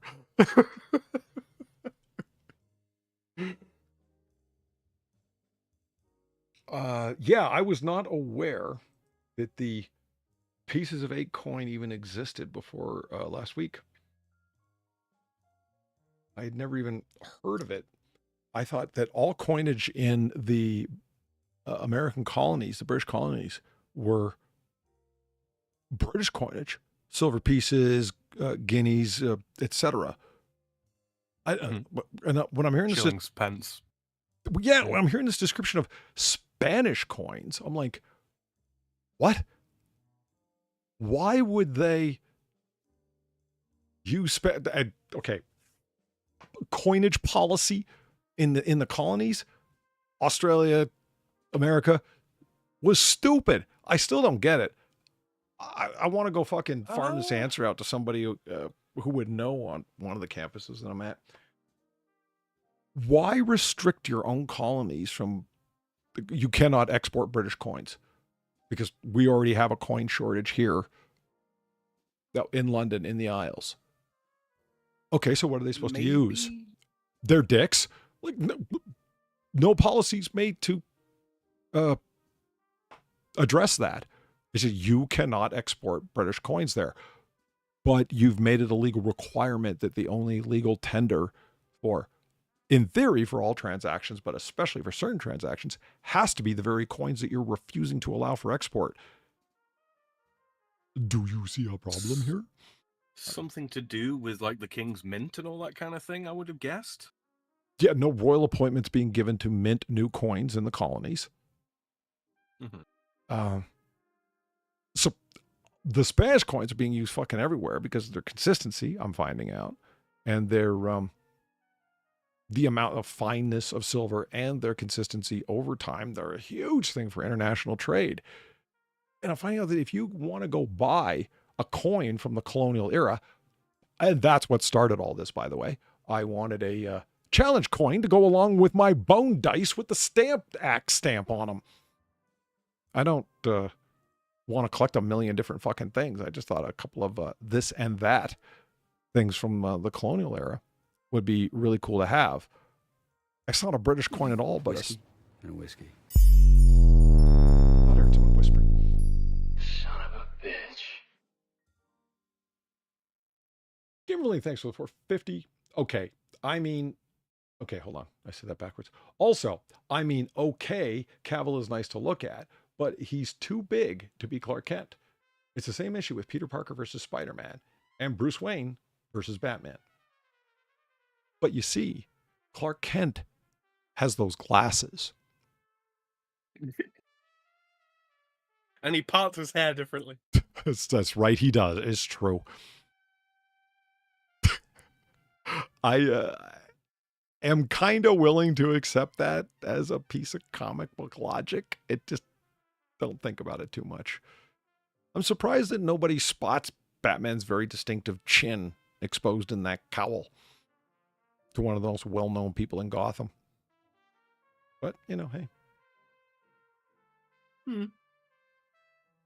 Well, Gotham's not exactly filled with a great many very clever people. Or a great many very perceptive people. A lot of people in Gotham tend to keep their heads down, Polly. Yeah, true. But you think the kind of people that would be aware that Batman's stalking the streets and see pictures of him in newspapers and whatnot are exactly the kind of people that would pay outsized and even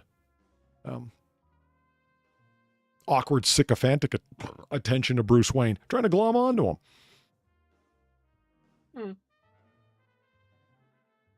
This rich single guy that lives out in the Palisades in this massive ancestral mansion of his.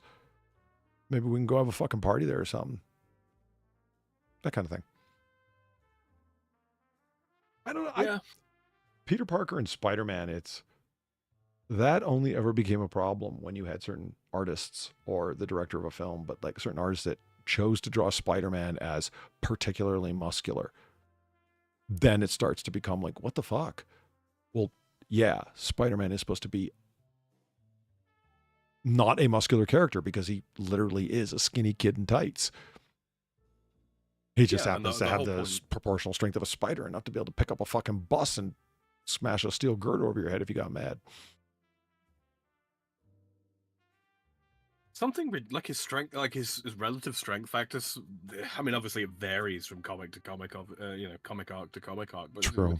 Can lift 20 tons, no problem. Yeah, 20 tons is a lot of weight. Yeah, it absolutely is. I like the strength, sort of like category within the realm of superheroes that Spider-Man occupies. If he really, really fucking needs to, he could pick up the front end of a tank with a massive adrenaline boost and probably snapping a few tendons in the effort. That's the absolute end of his strength, as opposed to the Hulk that could tear the tank in half. It's like, whoa. Well, there's that, but then again, we see him in the Infinity War up against Thanos doing pretty well. Yeah. Iron Spider suit notwithstanding, obviously, but yeah. Yeah, Spider-Man always punches above his weight class, which is kind of a funny way to put it, but he always has. That writers love putting him in these situations where poor Peter's going, what the fuck is happening? Yeah, I know. What kills me is the person that they should have called is Reed Richards. The rubber guy? I mean, Peter Parker Spider-Man has said it over and over again. He said, I don't know why I'm here. They should have called Fantastic Four over at the Baxter Building. Get Reed Richards on this, or get Dr. Richards, as he calls him, on this. The rubber guy with his rocky friend, his flaming brother-in-law. And his incredible, beyond superhuman level intelligence, yes. Yeah, I mean, that's why. Yeah. Reed Richards getting called in for his tech and his assessment, not his ability to elongate. And I'll leave the sex jokes out of it. Sue Storm went.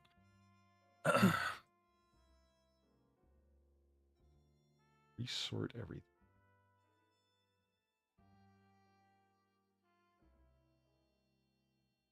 Oh, what about our coins, right? Yeah. Okay, so far this might be old news to you because, like I said, I had never even heard of this Pieces of Eight. This struck me as a very odd name to begin with. I didn't think anybody ever actually cut coins up into pieces, pie pieces in this case, for trade. Yeah, as examples of people that the Sons of Liberty during the American Revolution clipped the head off of a coin as like to wear in their pocket coat as sort of like a badge or a button, right? That's why they're doing it. It's not for trade or commerce or whatever the fuck. They've destroyed the coin. But these Spanish coins being cut into these pie pieces for the use specifically in trade, hence the name Pieces of Eight. I'm like, you mean literally it's Pieces of Eight because they cut into 8 equal pieces? Yes. Oh, why does every fucking buddy seem to know about this but me? I didn't know that part of it. I just knew the name Pieces of Eight. Okay. I did. Each coin does indeed have a large numeral 8 on it when the Spanish crown minted it. The explanation for that is not quite as clear. It has to do with the fineness of silver that it contains and how many portions of a larger piece of silver were used to make the constituent amount of coins. And somehow the number 8 is involved in that. And this is why I don't work at a mint.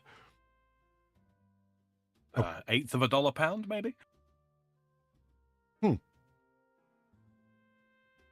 Yeah, it reminded me of where gauge comes from in terms of shotgun numbers.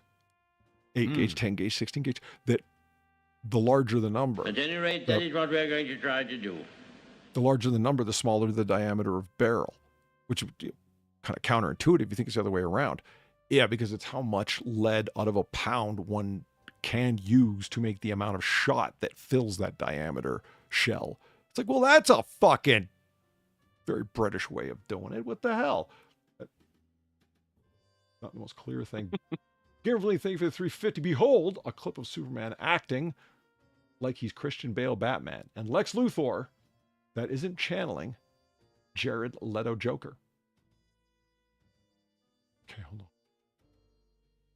Clip of Superman acting. Thanks, Feline. Now I'm thinking about Jared Leto's Joker again. And it's all your fault. Yeah, you know what? Jesse Eisenberg becomes a lot more palatable when you think about Hot Topic Joker. Wow.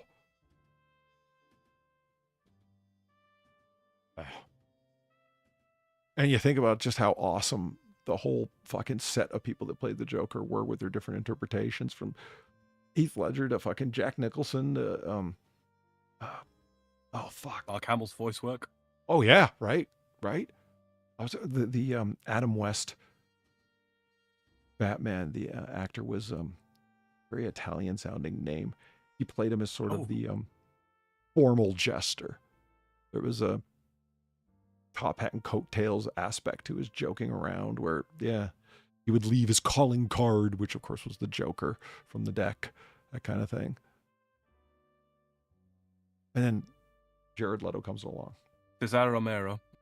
That's right, Romero. Thank you. Fuck. Itch I couldn't quite reach. Where will you be when the tism strikes? You know the thing that made, for me, Christian Bale at least palatable as Bruce Wayne was his acting off of Alfred. Yes. he's just so fucking likable, that man, that, you know, Yeah. he actually lends charisma to people. That shit ain't easy. Most people don't have enough charisma for themselves. That guy's giving it away.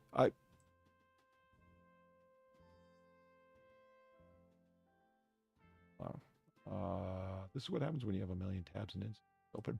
Boom, there it is. It's a bit like what's her name who played Pepper Potts opposite fucking Robert Downey Jr.'s Tony Stark. By herself, I would not have picked her in 100 years to play Pepper. You don't think the Goop Princess holds her own? No, no, I do not. Huh.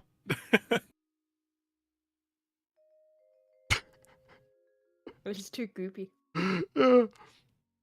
Like in terms of like aesthetic, like as an aesthetic choice, she works because she's nowhere near close to like, because this is one big problem you have with Hollywood, right?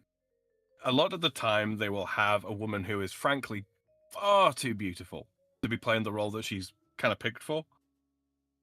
Yeah, and definitely, kind of 100%. Yeah, yeah, not credible like in the role. Yeah, yeah, like it kind of doesn't work because of that. You have a hard time suspending disbelief. Yeah. Queen of the Goop kind of works aesthetically, but in terms of like acting ability, nah, she ain't got the presence. I don't mean to like hate on Gwyneth Paltrow because okay, she's made some very weird. I'm gonna own it. Fuck it. Okay, shit. She's made some very weird choices, and she's a classic Holly weird, strange person. She named her daughter Apple. What the fuck? It's quickly, easily pointed at things like that where you're like, what's with the quartz snooch doodad you sell? What's with the promotion of Korean foreskin moisturizer? What the fuck is it with you with all of this stuff? Why are you so weird? But she's not an incompetent actress. I just don't think that's fair. There's a number of films that she's been in where, no, I don't think she's the most widely varied in terms of talent person. There's a certain range of characters that she can play, but she's not. I look at certain actresses, and it's like, my God, there isn't a single moment where you're talking that I'm not completely aware that you are somebody who's memorized lines and you're standing in front of a camera right now. I don't ever suspend my disbelief, as the saying goes. I don't ever get caught up in the story because you're just that fucking wooden. Looking at you, Natalie Portman. Oh, Anakin, we can't be together. Right, there you go. I like using her as an example because deepest irony, the first film she ever made when she was 12, fucking great. Her best acting role ever was when she was fucking 12. I think it's because she wasn't trying. Yeah, she was believably a 12-year-old girl. Yeah. I'd like I mean, not like that. That movie was fucking, woo, what the fuck were they on? But yeah. Yeah, but she plays a whole range of emotions in that movie. That's a shocking thing to say about Natalie Portman. Wait. She had emotions? Yeah. Actual fucking emotions. She said things. Well, yeah, puberty had just hit, Polly. I mean, it happens to all. Well, I mean, watch Thor and tell me you believe anything that she's saying. Like when she's angry and impassioned with, look, who was that guy? Was that a family member or just some scientist she was associated with? The Nordic dude. The guy who was on the professor. Yeah. Mm-hmm. Was he related to her or just an associate? I think she just worked for him or something, or worked with him on something. I don't remember. See, it's quality acting that really develops those character ties that you understand inherently. Yeah. Mm-hmm. Yeah, memorable, just memorable. Do you really need to be told what the relationship, or rather what the dynamic is between Alfred and Bruce Wayne? No, they make it clear. No. It's a servant, master thing only on the surface, very much. It's father and son, or beloved uncle, beloved nephew, family loyalty to his parents before him. The dynamic is very, very clear, and they don't ever say it out loud. Yeah. Who was that dude Natalie Portman was hanging out with? I don't fucking know. There was no emotion to it. They were just yelling over the strange muscly guy that fell from the sky. I remember her impassioned speech that science fiction precedes science fact. Holy shit. Everyone listen up. The Harvard graduate speaketh. A woman is talking. Listen and learn. Yeah. Oh, man. These coins, Polly. These coins. Anything more to the subject? Why, here they are. Yeah. Do I have pictures? You're damn right I do. Boom. There we go. Actually, those are two really nice fucking examples. These are the 1791 minting. Or 1771, excuse me. Goddamn good condition, man. Holy shit. And this is what I want to get my hands on. It probably won't be in this good of condition. These are, to coin a phrase, near mint. Double, Sam, in your face. True and real. Right back at you, Polly. Never challenged the man on his home field. I should have listened. You fool. You've fallen for one of the classic blunders. Right? So, there's the 8 right there. We're on the, this would be the obverse side, I guess. Anyway, these coins are super cool. They've got the ridges around the edges. Now, I was always told that those ridges are there for the blind. What a bunch of woke lies. No. Not at all. What's the reason you heard or aware of, whatever? The ridging on there is to indicate whether or not the coins have been shaved for the silver around the outside. Exactly. That was a fairly common practice. I love it. It's a security measure to stop people debasing and shaving the coinage. I love it. And so the blind can, okay, if they have differential ridges on them now, I'm sure they did that for blind people. That's great. What? It's when I saw foreign currency and it had braille dots on it, and I was like, wow. Okay, that's actually clever. Well done. No, but I think we can just, I think we can teach, blind people what a fucking number 1, number 2, number 3, number 4, whatever the fuck, on a coin feels like. I don't know if we have to go for braille. No, I meant braille on the not paper, but on the intended to be seen as paper money. Oh right, okay, I'm with you. Okay. Right, so you don't have to fold your bills in a certain way, so you know which bill is which if you're blind or severely diminished eyesight. Yeah, no, that's fair. There was a whole scene in the beginning of the laughably bad Daredevil with Batfleck, where he's putting his money in his wallet and folding it up in a particular way. And I'm like, dude, you're Matt Murdock. Why wouldn't you just impress your own braille dots or just simple system of dots so you know which bill is which? But no, hey. These were not carried as loose change. No, they most certainly were not. These were the primary means of exchange because you have to have something of value. And I'm trying to wrap my head around that. Damn you, Nixon, for taking us off the gold standard, by the way. As a side note, it's such a weird idea when you're too accustomed to it that your notes as legal tender represent the buying power because of the economy that those legal tender notes are representative of and being issued out of. It's like, wow, that's a lot of words to say. Yeah, this silver and this coin's worth this amount, and there you go. Yeah, that's what we're trading here. Is that what is this silver coin worth? The amount of silver literally in it. It's like, wow, we got off of a really straightforward way of doing things. And because you couldn't get, I'm sorry? No, go ahead.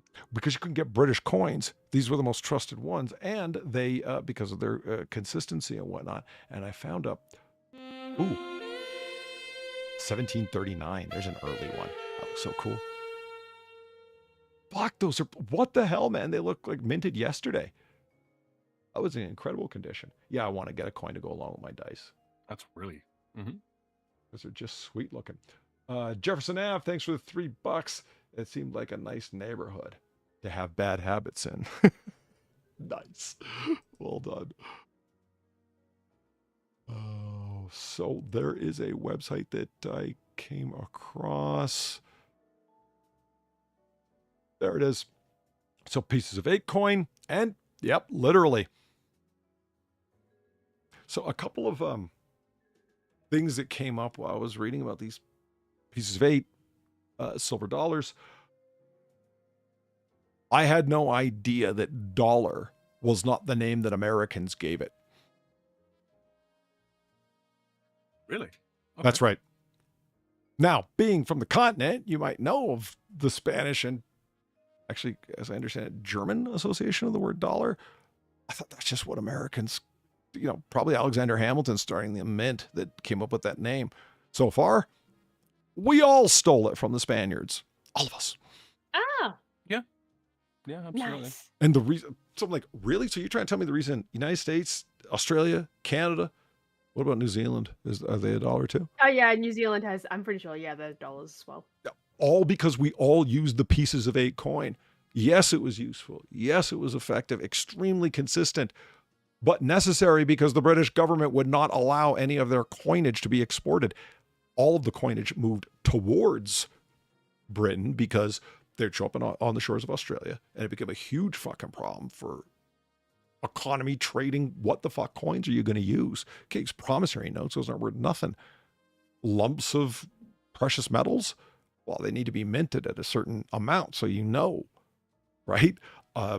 Ships are showing up with goods, and the coins are making it onto the ships and going back to Britain, and you can't bring them back again. That's highly illegal. So you're farming and collecting all of the British coins all around the world and bringing them back to the motherland and leaving them with nothing. Well, that explains why the Spanish dollar was so damn popular, huh? Mm-hmm. The word itself, dollar, from Spanish dólar, which is just a corruption of the German word Thaler. I was trying to, I was reading that and I can't hear the words. So what is the German word? They came like, wow, really? That they took it from Germany? Thaler. So it's just a flare on the word dollar. No, it's spelled differently. THALER. Oh, TH. Okay. Yeah, okay. Because the place that they were first minted in was, I'm trying to remember, Walkenstal, I believe is where they were first minted. I'm probably pronouncing that horribly because my German's not great. So yeah, the original coin was Walkenstaler, a coin from, or a piece from Walkenstal. And yeah, then that was contracted to Thaler, and then later corrupted in through Spanish into dollar, and that's where you get dollar from. Mm-hmm. The word that peso for the same coin came along referencing the pieces of 8 Spanish dollar coin, and I was like, wait, was that supposed to be an explanation of why the word peso? Peso de ocho. Mm-hmm. Well, peso de ocho meaning what? Piece of 8. You're fucking kidding. Nope. Huh. Okay. Well, that's pretty straightforward, isn't it, Far? I think it was so straightforward they didn't bother to fucking explain it. And I missed it.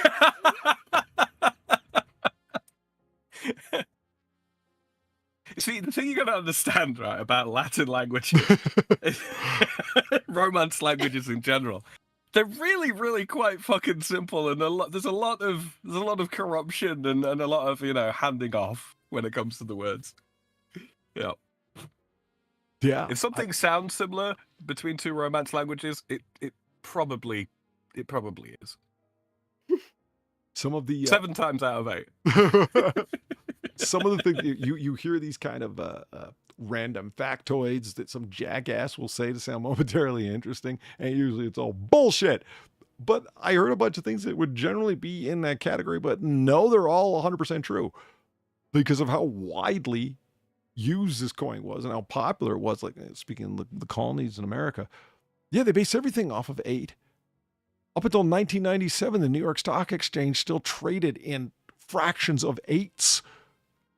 And that's because of the fucking coin when they instituted the trading floor. Yeah, why wouldn't they use eighths? And people are talking about it in chat, and it's like, that's fucking fascinating. What, every one of those little pie pieces as far as a bit, I had no fucking idea at all that that's where 2 bits for something. I thought it was just a folksy saying. I had no idea it was referencing actual pieces of a coin. Shave and a haircut, 2 bits. I'm like, cool. Okay. Polly's learning. So I'm thinking all this is fascinating, but I love this. This is cut it up. I don't mean to be judgmental, but you fucked up. This is terrible. This is a really half-assed job you did here. Yeah, fuck. No. I mean, I don't need a fucking caliper to say that you really missed the center on that thing.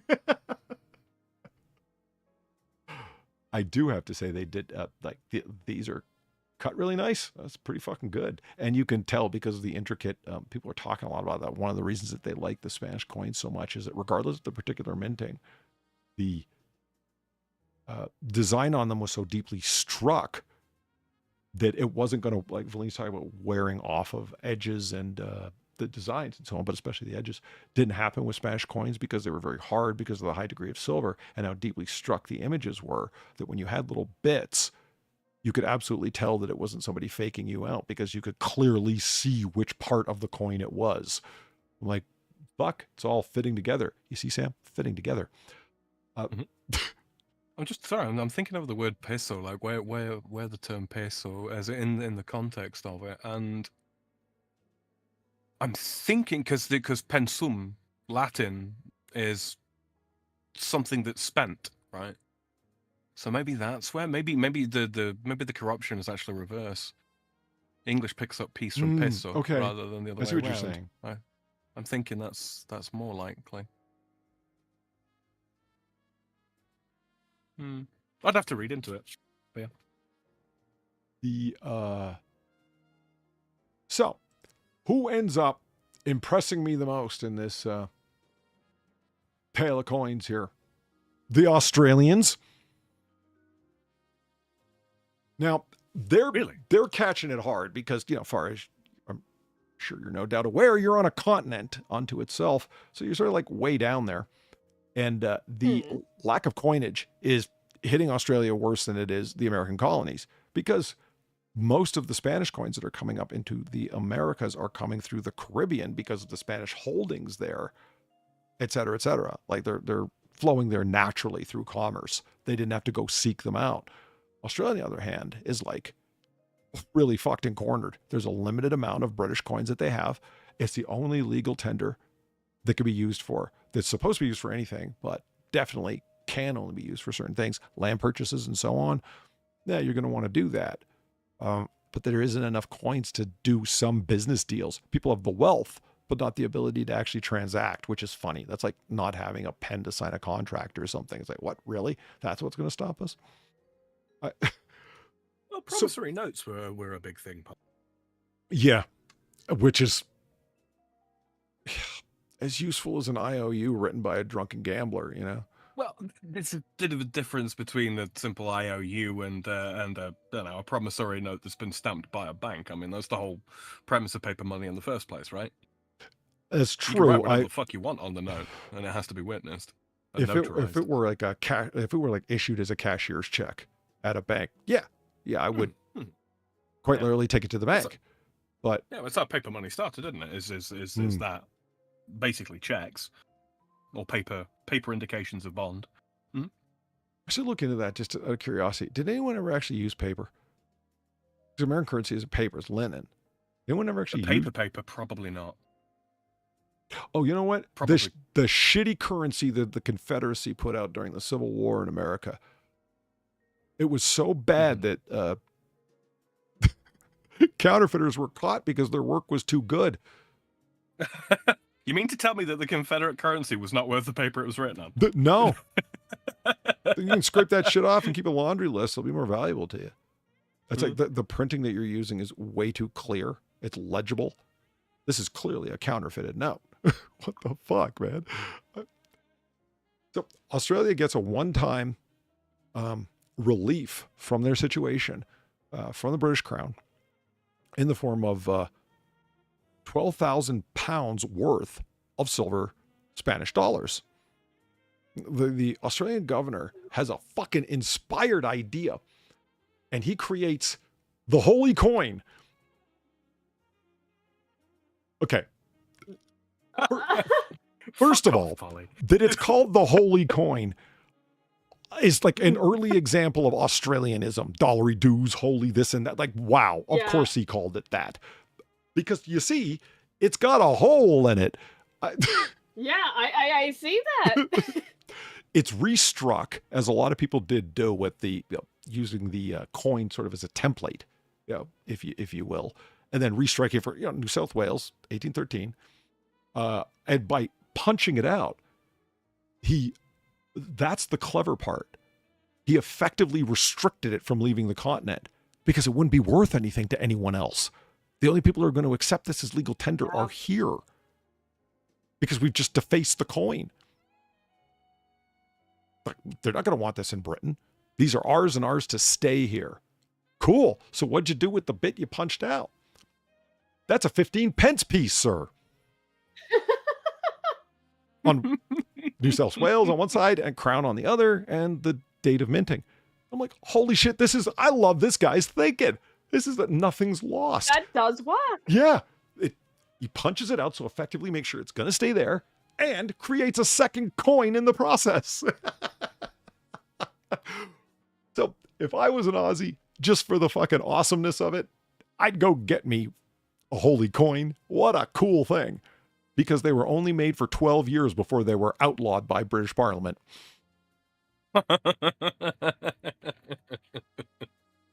You guys are being too clever, too independent, and you did something that they didn't think of. They probably thought all those Spanish coins were going to come back to them through commerce. It's like, they did what to them?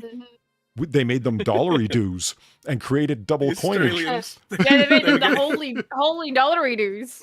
The Australians were getting too fresh with their minting. I'd like to think that there was a smartassery on, because all minting is done by royal appointment, if you know what I mean. And the governor is kind of like, we're going to put a coin on the little 15 pence piece. Because, thank you, Your Majesty. It's like, he's going to hate this, though. Yeah, I know. It's going to be great.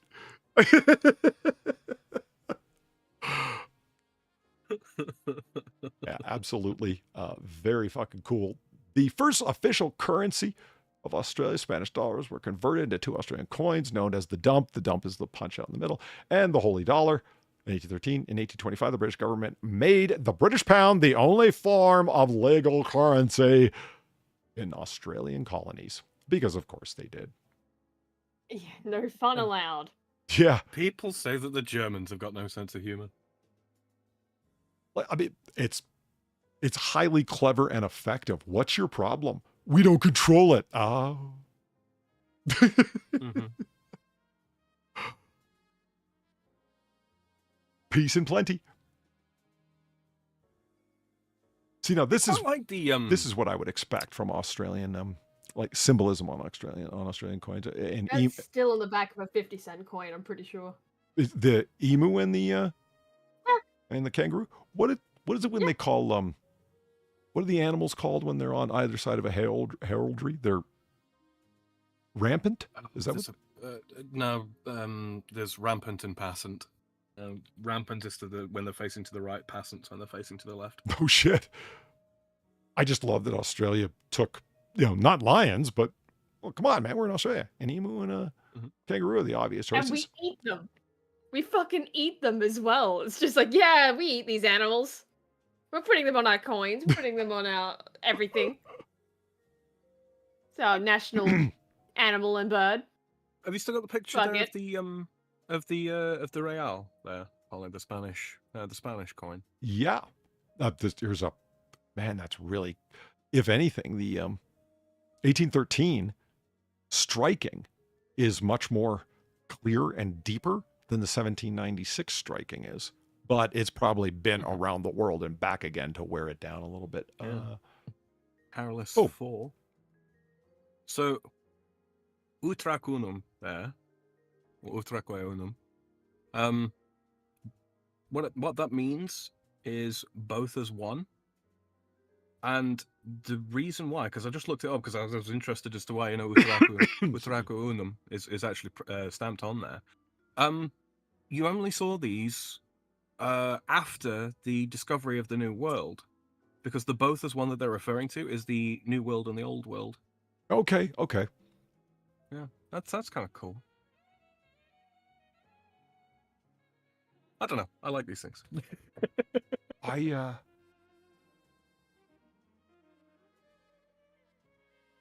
The amount of detail, first of all, is like extremely impressive. I'd like to know what's going on inside the heraldry here, because a lot is the answer. A couple of castles, a couple of lions that are It's probably the royal seal of Charles III there. Okay. Oh, and Carolus III, yeah. This isn't swirly designs and whatnot. This is the band and the cross. This is literally his crown. Okay, yeah. I didn't. Yeah, I was seeing this as fancy scroll work. I just didn't make the connection. It's a crown. So I'm assuming off of what you said that two globes here, yep. The New World and the Old World, with the Spanish crown over top of it. Is that what I'm seeing? Yep.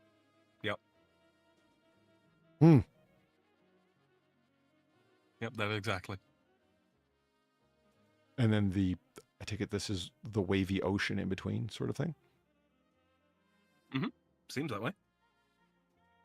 I'm trying to work out what it says on the other side of, because on the left there it says plus on the banner wrapped around the left-hand pillar. Looks like VLTI from what I can see.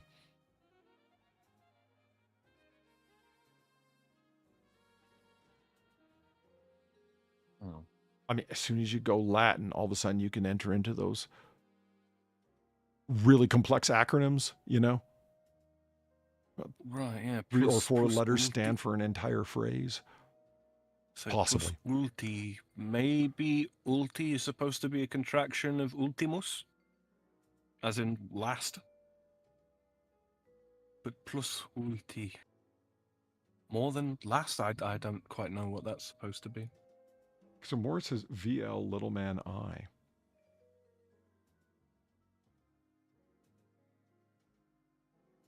Okay. He's T-posing. Okay, got it.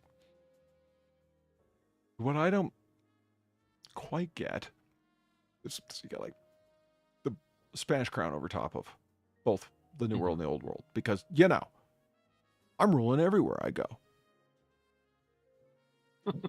What are the crowns on top of the pillars about? King and Queen, I think. So what, he's got... So this is like the Spanish crown in the sense of like Spanish royalty in general, and this is the actual crown. Mm-hmm.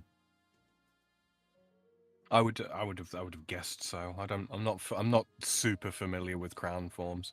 Yeah, my God, the lions, which way they're facing and whether or not they're winking could mean, you know, a declaration of war. Yeah.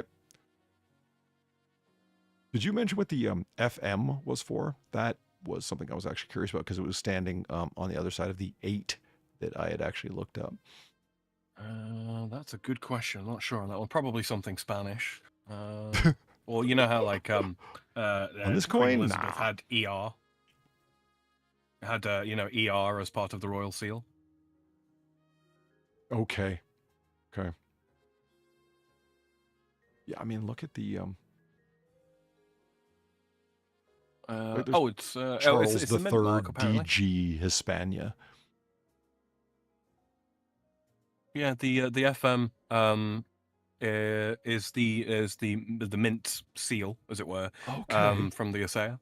The basically the minting of the coin had been verified as like, okay, yeah, this is an approved coin. Yeah, it came from a place with royal appointment. This place, exactly. Yeah, that's why it looks so awesome. Lots of cool stuff to look into. These marks were typically struck into the coin by a merchant in New York or San Francisco to indicate that the coin was genuine and not a fake. What is stamped in New York or San Francisco? FM. Really? Yep. So that spot is just fucking blank? Until it's approved. Because the coins would be weighed, right, to make sure that they have the correct weight of material. Yeah. Quite literally, specifically the way that it happened. Get this, I think you'll get a kick out of this. I think people tend to think that there's a particular reason for things, and sometimes the actual history of it is just as straightforward as it would be if you or I did it, not knowing a better way. Right. Okay, how was the American dollar when? So we're no longer a colony. We won the revolution, et cetera, et cetera, et cetera. We need to mint our own stuff because we don't need to ask for royal appointment anymore. Obviously, federal government's going to do it. And Alexander Hamilton, who was the first Secretary of Treasury, and he was the one who had big economic ideas and wanted to take all the state debt, absolve them of all of their debts, which was huge, and the federal government will bear it. That will make the federal government credible with every other nation to be able to borrow money. Because if you don't owe anything, anybody who doesn't have established credit knows no one's willing to lend you anything. You got to have debt, and you got to have debt to be credible. And he clearly understood that. So on the first day at this newly set up mint, which was really just a building he and his friends were working out of, right? They decide, okay, we need a silver dollar. How are we going to make this decision? We've never done this before. You know how they decided on the size, weight, and shape of it? How? They went down to the market and got 5 of these Spanish coins, weighed them, and took the average, and that's the weight of the American silver dollar. Now that is true in Real. Holy shit. You know, like grains, like I fuck around with the bullets and gunpowder and so on. Grains are all over the place. Really small increment. There's 7,000 grains in a pound, right? The coins vary not very much at all, but like 3 grains from the heaviest to the lightest. It's because the various nicks and bits missing out of them. Yeah. But that's still extremely consistent, which is why everyone loves Spanish coins. But yeah, the diameter of the coin, the weight of it, and then I think Alexander Hamilton, being a little ridden by an inferiority complex, which he was, we're going to make it a little bit richer in pure silver. We're going to make it a little bit finer than the Spanish do. Not by much, just enough to be able to mathematically say we did it. It's like, okay. $1 American pound of silver. It's like, dude, that sounds so petty, especially because 5 randomly chosen or randomly obtained from the local market Spanish coins is how you determine the weight of it to begin with. I love that story so much. That's it. Because why is there a need for anything more complex than that? If you know what I mean. It's like, I don't know. The Spanish know what they're doing. This is a huge coin. It's been used internationally for centuries now. Why don't we just weigh theirs? Yeah, all right. Do you have any? Not on me. You want to go for a walk? Cool. That's it. A question I have then, presumably the first American dollars would be pressed, but then again, like the Spanish only stopped cobbing theirs for like probably 100 years prior to this. I think it was 1600s they stopped cobbing, but I don't know. Hammer striking, sorry. Oh, okay, I see what you're saying, Mort. I had to read that twice, and it's like, okay, I just wasn't. Yeah. It's stamped in, not race. One is embossed, the other one is stamped. Where you press down its surroundings to cause the center part to extrude, thus embossed. And embossment? It's got to be a verb form of that word. Embossing, yeah. Thus the embossing. Mm-hmm. Personally, I'm a big fan of the restruck coins. Some people got really creative and made awesome stuff, like as with the Australians, and other people, holy shit, it looks like a corner street gang member scratched into it with a fucking ice pick, man. Now, I'm not saying that's what the coins, the Spanish dollars that came from Mexico looked like, but it is. It looks like somebody tried to fucking shank that coin. And so my last point here with the coins is, well, you have a monarch and kangaroos. I don't think this was the best display of them. That's my opinion. Okay. I remember. It's a little basic, isn't it? Yeah, maybe it's just my comic book imagination or whatever you would want to call it, but I don't see multiple kangaroos. I see one kangaroo and speed lines. I mean, that's probably what it is. Oh, you think so? Evolution of the roo. Oh. Yeah, look at it. It is moving. Well, maybe they're just a very imitative group of friends.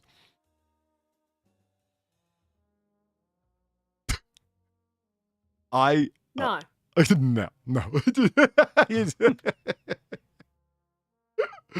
I flatly refuse to accept that. I don't like it because there's no background behind the monarch nor the ruse. Like, it's just, what the hell? This looks like somebody's proposed prototype. It doesn't look like the finished coin. You do know how small it is, right? No, Like, is it these real aren't, small? Yeah, it's not the biggest coin. The biggest coin is the 50 cent. Yeah, same in the UK. The 50p coin is much larger than the pound coin. Although the pound coin's thicker, so. Your 50-cent piece is bigger than your dollar piece. Yeah. Yeah, there's progressive size. Oh, okay, totally. I mean, I get the point of having Yeah, different. so 50 cent is bigger than 20 cent. 20 cent is bigger than 10 cent. 10 cent is bigger than 5 cent. I think then the 1 and 2 are reverse of that. So $2 is smaller than a $1 coin. But a $1 coin is still not as big as a 20 cent. It's probably about similar to a 10 cent, but thicker. I was just sort of rearranging stuff. Are you trying to tell me that the 1 cent piece is fuck off massive? No, there's no 1 cent piece anymore. Why? They got rid of it a long time ago. Well, how do you get change if you buy It had something for $1.99? They round it.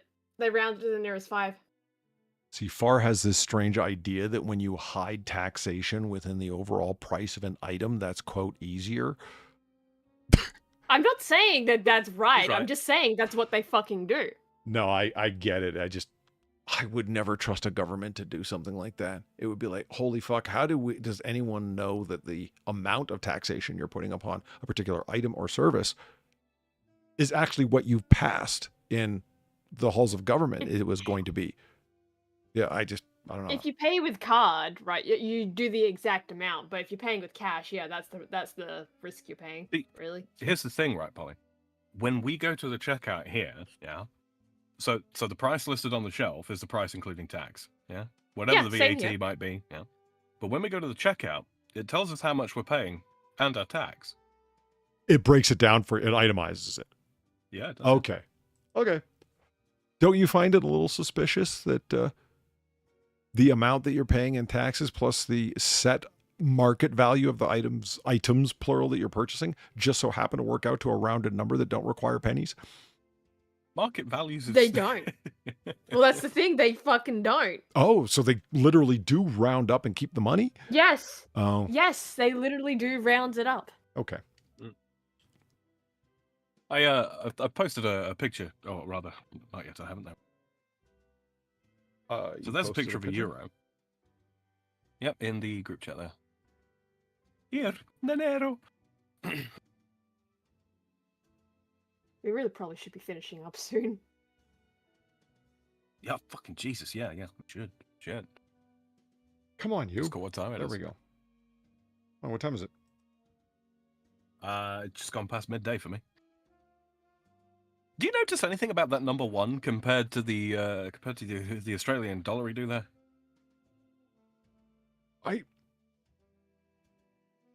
Is this a bimetal coin?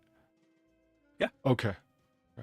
And somehow, it ends up in tills in Australia. I don't really? know how. Yeah, I've come across. When I was working at the grocery store, right? I came across a few of these, and it's like I didn't accept them, I'm but sorry, they were there. what is this? This is a pound? It's a €1 A coin. euro. A €1. Yeah. Okay.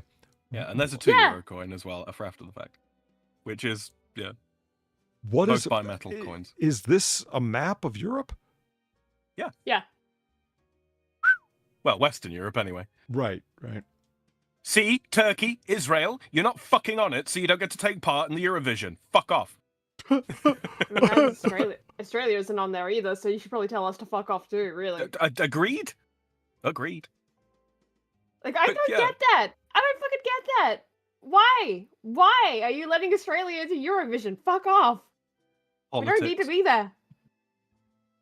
So if you look at the number 1 on the €1 coin, Yeah. and then the 1 on the $1 from Australia, Shit. we just italicized your 1, bro. That's pretty much all we did.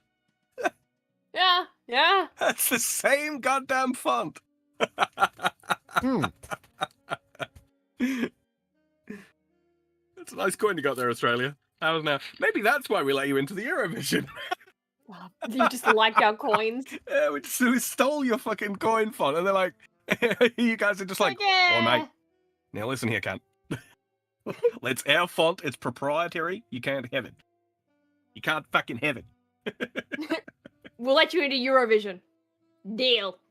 You can take our font. Straya, the art of the deal. The Canadian toonie, the $2 coin, right, would break apart if you froze it and threw it against the ground. Oh, because it's bimetal. That's the thing, yeah. See, I was reading about the implementation of this design because I was on a site about Australian coins, and rabbit holes be like that, yo. The protracted debate that they had over mature or standard Elizabeth. Fuck, that argument went on for a while. They just couldn't decide. And the sole difference, now that I'm looking at it, is pretty much this line, and that line. That's that. Oh, yeah, a few age lines. Yeah. Yeah. It's like, well, we have to redesign it. Okay, hold on. Don't make that sound like, no. We're not talking about redesigning an existing skyscraper here. We're talking about a fucking, main source item that will do this. It looks like this. Here's the model. You know what I mean? That every other one's going to be struck off of, that kind of thing. Not we have to redesign it. Okay. Looking at it now, though, there is some comedy involved. Your mother had a stronger chin than you, Charles. You know what, right? If they did the update for the face every 10 years of the monarch's reign, I think that is that makes true? some Okay. amount of sense. I'm not saying that is, but I think if that was the case, that would make some amount of sense. And if they added another kangaroo for every 10 years. Oh my god. Start with the one kangaroo. I mean, I'm pretty sure they did update it like that, though. Maybe not every 10 years, but there's definitely... You can see, like, facial progressions on the back of these coins, if you have enough of them from a wide enough time range, really. Yeah. You went with Charles. No, I don't expect that. He's stuck that way now. Mm-hmm. One of those odd things about American law that doesn't... It's known, but it doesn't get respected for what it is and how very American it is to do it. It is actually against the law to strike coins or paper money or memorials of that sort to any still living politician. Is it really? Yeah. It's actually illegal. And should be. I 100% agree with the principle that stand behind that. There's nothing wrong with memorializing somebody because they're dead, hence memorial, or honoring them. Nothing wrong with that. But if they're still alive, that is way too close to monarchy. No, not here. Right, exactly. It'd be like Trump going around wearing red shoes. Just don't fucking do it. Yeah. It's like if you ever read the Flag Act, not the flag laws, it's simply called the Flag Act. Yeah, everything you see people do with American flags is really against the law. But there's no, it is an act. So what are the punishments for violating these various precepts, whatever way you want to call them, items on this act list? Nothing. There is nothing that are listed as punishments. But you see how everyone is really just fucking with their flags and shirts. You could not have an American flag shirt. That's disrespecting the flag. Oh. But you certainly couldn't throw it on the ground when it was dirty and needed washing. Holy shit! Yeah, writing on flags. I've seen people sign flags and stuff, and I did not think about writing on a flag as being disrespectful to it until I read the Flag Act. I was like, oh shit! I've seen presidents do that, man. Whoops. But yeah, you're defacing the symbol of the entirety of the people of the nation with just your fucking name. Who the fuck do you think you are? Makes complete sense. You know what made me the suggestion of go read the Flag Act. It's like, okay, I will. A veteran was, actually he was still serving, a captain, visited a conference that we were at. It was a strategy conference, and that's what he did at the Naval War College. We're standing outside having a cigarette, and he says, this is really weird. I said, what? I said, I'm standing still smoking. It's night, and there's still a flag at the top of that pole. Oh no! He goes, bless America. He goes, this is all a little spooky, man. I was like, what? Help me under. That's a liminal space for him. Yeah, is what that is. Yeah. So I realize this is a real place, but there's something fucking creepy about it. Yeah, liminal's the right. Yeah. There's something off here. I said, okay, I get the flag at night. I was in the Boy Scouts. Okay, I get that, but help me understand the other part. He goes, when you are on base, you do not stand still and smoke. You walk. You head somewhere. You carry an action item with you, a tool, a book. It's like, wow, there's a serving officer of the line, right? You never know who's watching. You're on your way somewhere. It's in your look. I'll tell you for Red, especially when you're on fucking base, it's in your interest to look like you're doing something. Because if you ain't looking like you're doing something, you're about to be given something to do. And you ain't gonna like it. The fear of getting tasked with something. It's I hear you. That makes sense. He goes, my God, man, we wouldn't even have a flag up if it were raining. Oh, wow. We really treat our flags like shit here at this university, don't we? Yeah, I'm looking like an ass, not even knowing. Shakara. Yeah. So he's like, you should read the Flag Act, man. Like, the way that people treat flags is pretty fucking awful. I mean, there's a particular way you retire them when they become tattered from wear. They have to be taken down and folded in the appropriate manner. And do you guys burn yours when they're worn? I can't remember. I believe, we got veterans here. I believe so, though. I can't quite remember. Of course, the folding, that's just cool. The way that they, the procedure for folding, it's, we had to learn that in Boy Scouts. That was obviously glommed right off of the, what? That's comes out of naval tradition, the particular way you fold yours, by the way. Is it? Yeah, we do, when we fold ours, we don't form the triangles at all. We don't do that at all. The way we fold ours, it's basically it's a series of. I can't really describe it to you. I could do it. I could physically show you, but I can't really describe it. But long story short, the red and the blue must never touch. That's the basic rule. It's always folded in such a way that the red and the blue never touch. There's always the white between. The symbolism of that being that each of the colors represents fraternity, equality, and liberty. I've seen Casablanca. I know that. That's the opening shot of the movie is the French consulate in Casablanca and the text. In French though, right? Fraternity, liberty, égalité. The liberté, égalité, fraternité.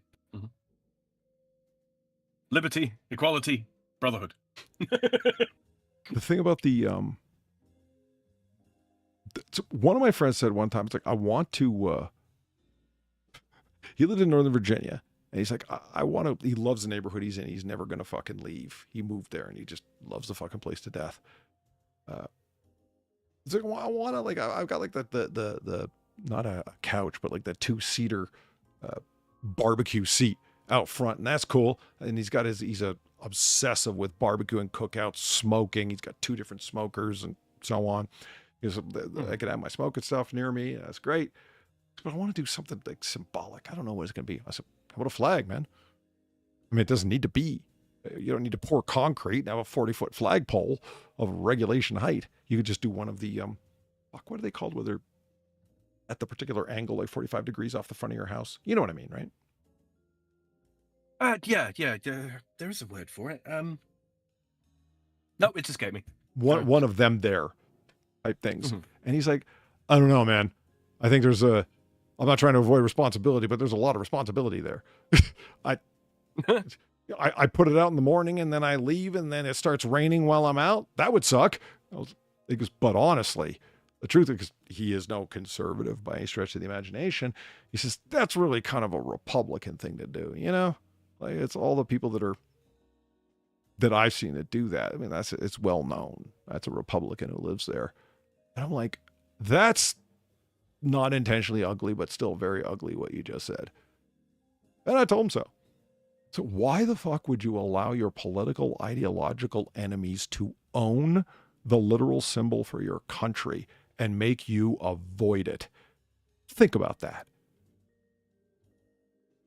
They say, well, that's a bad way of looking at it. I'm like, no. That's a bad way of acting towards it. I didn't tell you to do these things. You don't want to have an American flag out in front of your house? What, you're not proud of being American? He's like, well, of course I am. Like, yeah, but you're afraid to be recognized as a Republican because that's what they do, right? Come on. I realize there is a strain of that in leftism. You only want to be so patriotic. See, Far is right. Americans are weird and creepy with our flags, man. We put them everywhere, all the time, in big numbers too. You ever go by a gas station in America? It's got like 50 fucking flags out on top of the gas fucking pump section. Like, yeah, of course. That's how we roll. I think you might have picked that up from the British, to be honest. Really? Yeah. When did they give up on that? Oh, the Brits have been flying their flags all over the country and literally everywhere for forever. Ever and ever and ever. All the different varieties thereof. Oh, the diagonal flagpole's an outrigger or outrigger. So it's a what? Flagpole. When it's at 45 degrees like that, it's referred to as an outrigger. An outrigger. Say that clearly. Enunciate your words. I'm going to wrangle. We need. Come on. Oh, tard wrangle. What the fuck are you talking about? Yes. Yes. Yeah, there's no cattle around here, Polly. You know, speaking of cattle, I'm just fucking with you, Far. I'm just fucking with you. Yes, it is that time of day, isn't it? Yeah. Got to be careful in that neighborhood. You don't want an outrigger in front of your house. See, enunciate your words. People could misunderstand. It's true.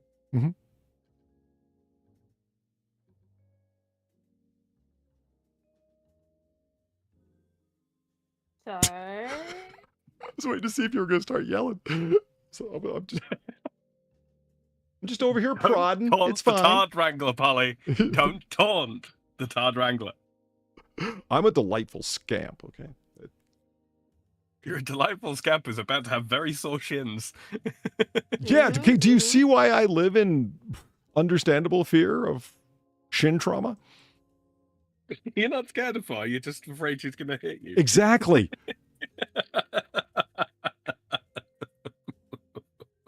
Okay, but be honest, Far. Wasn't the long story worth finding out about the 15-pence piece? This is cool. That's just a nice, fine, awesome example of history right there. I love it. Let's see if we can source one. What's that? Have to see if we can source one for you, Far. Yeah. You want a challenge coin. And that's a damn fine challenge coin to have, a holy coin. No, I think I'm okay. But what happens if somebody challenges you? What are you going to do? I don't know. I've got enough other coins to throw at them. That was a great image that just popped in mind. Probably because I'm tired. Far just throwing a fucking furious hail of coins in someone's face and then running in the opposite direction like they're ninja caltrops or something, you know? Yeah, screaming, coins are back, bitches. Yeah, right? It's Are you really Australian? clang, clang, clang, clanging a fucking change as the person's temporarily blinded and fars a blonde blur off into the distance.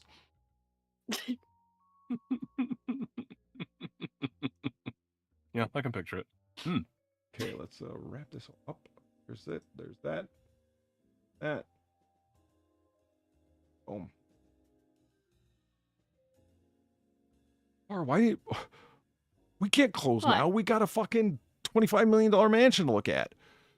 Oh, I just wanted... I actually heard God. the sound of human withering. Did you hear it, Sam? That is a very, very long one. Unfortunately, I don't have any smaller alternatives at the moment. No, I mean, I'm kidding anyway. Yes, I do because put that on my dating resume. That's the fuck off huge one that has over 200 fucking photographs in the walkthrough. Yeah. See, It's a big this should one, be Jack. the impetus and the reason why we actually do a Noir Bar early draft.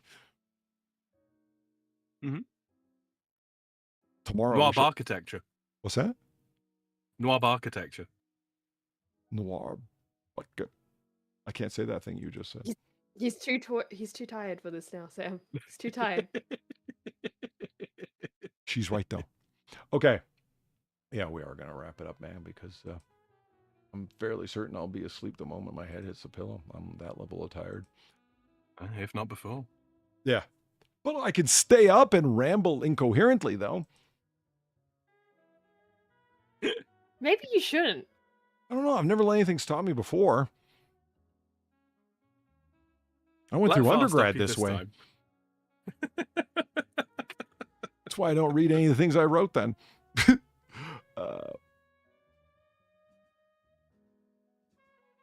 There. Sam, I got to get the fucking stream chat ninja off of you to be more organized with the Yeah. chat here, It so won't I take don't too long lose to. track of what people are saying, because I got to minimize it, and fuck, I'm always losing it in the mix somewhere in my taskbar. Not losing it, but it's just not maximized all the time and should be, you know? Yeah. That's all right. We can sort that out. They've made it a lot simpler to work with now, but yeah, we will convene. And I'm also looking forward to unplugging this goddamn stream deck that the dimming switch no longer works on it. So I got a fucking little sun staring at me from my desktop. I think it's fucking blinding. I'm sick of it. And that brings us to the end of Last Call here in Noir Bar live. That's right. If you thought this was pre-recorded, you're wrong. Especially you, Adam. Oh, yeah. I'd like to thank everyone for coming out tonight for our own little brand of 1940 booze-fueled banter. I'd like to thank Far and Sam, of course, for keeping me company at the bar. You guys are awesome. Oh, all good, No man. problem. Glad to be back. Yeah, I missed last week not doing it. It was, yeah, when I don't get to hang out with you guys with chat, I miss it, man. Mhm. And finally, I'd like to thank all you very generous people who tipped the bartender. That's me. That's how we keep the lights on, candles burning, costs paid off. Indeed. Thank you very much, guys. Thank you. And thank you all for showing up again. If you would like to support us further, that'd be awesome of you. You can retweet the tweet that I sent out earlier or comment below, because interaction counts, and retweeting tweets, excerpts, and whatnot works, because so few things do anymore. Goddamn algorithm. Mm-hmm. Yeah, so there I you like go. reading what most of you have to say. Yeah, or fuck, I didn't even mention the easiest thing of all. Just hit the like button, man. Fuck. Indeed. And there it is. It's been fun, y'all. Okay, so you have a good night. And as we always say about this time, you don't got to go home, but you got to get the hell out of here. Have a good night, everyone. Good night, everyone. Good night.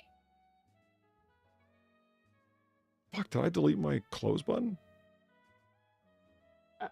You better not have. Oh, fuck, there it is. I just moved it. Okay. All right, have a good night, everyone.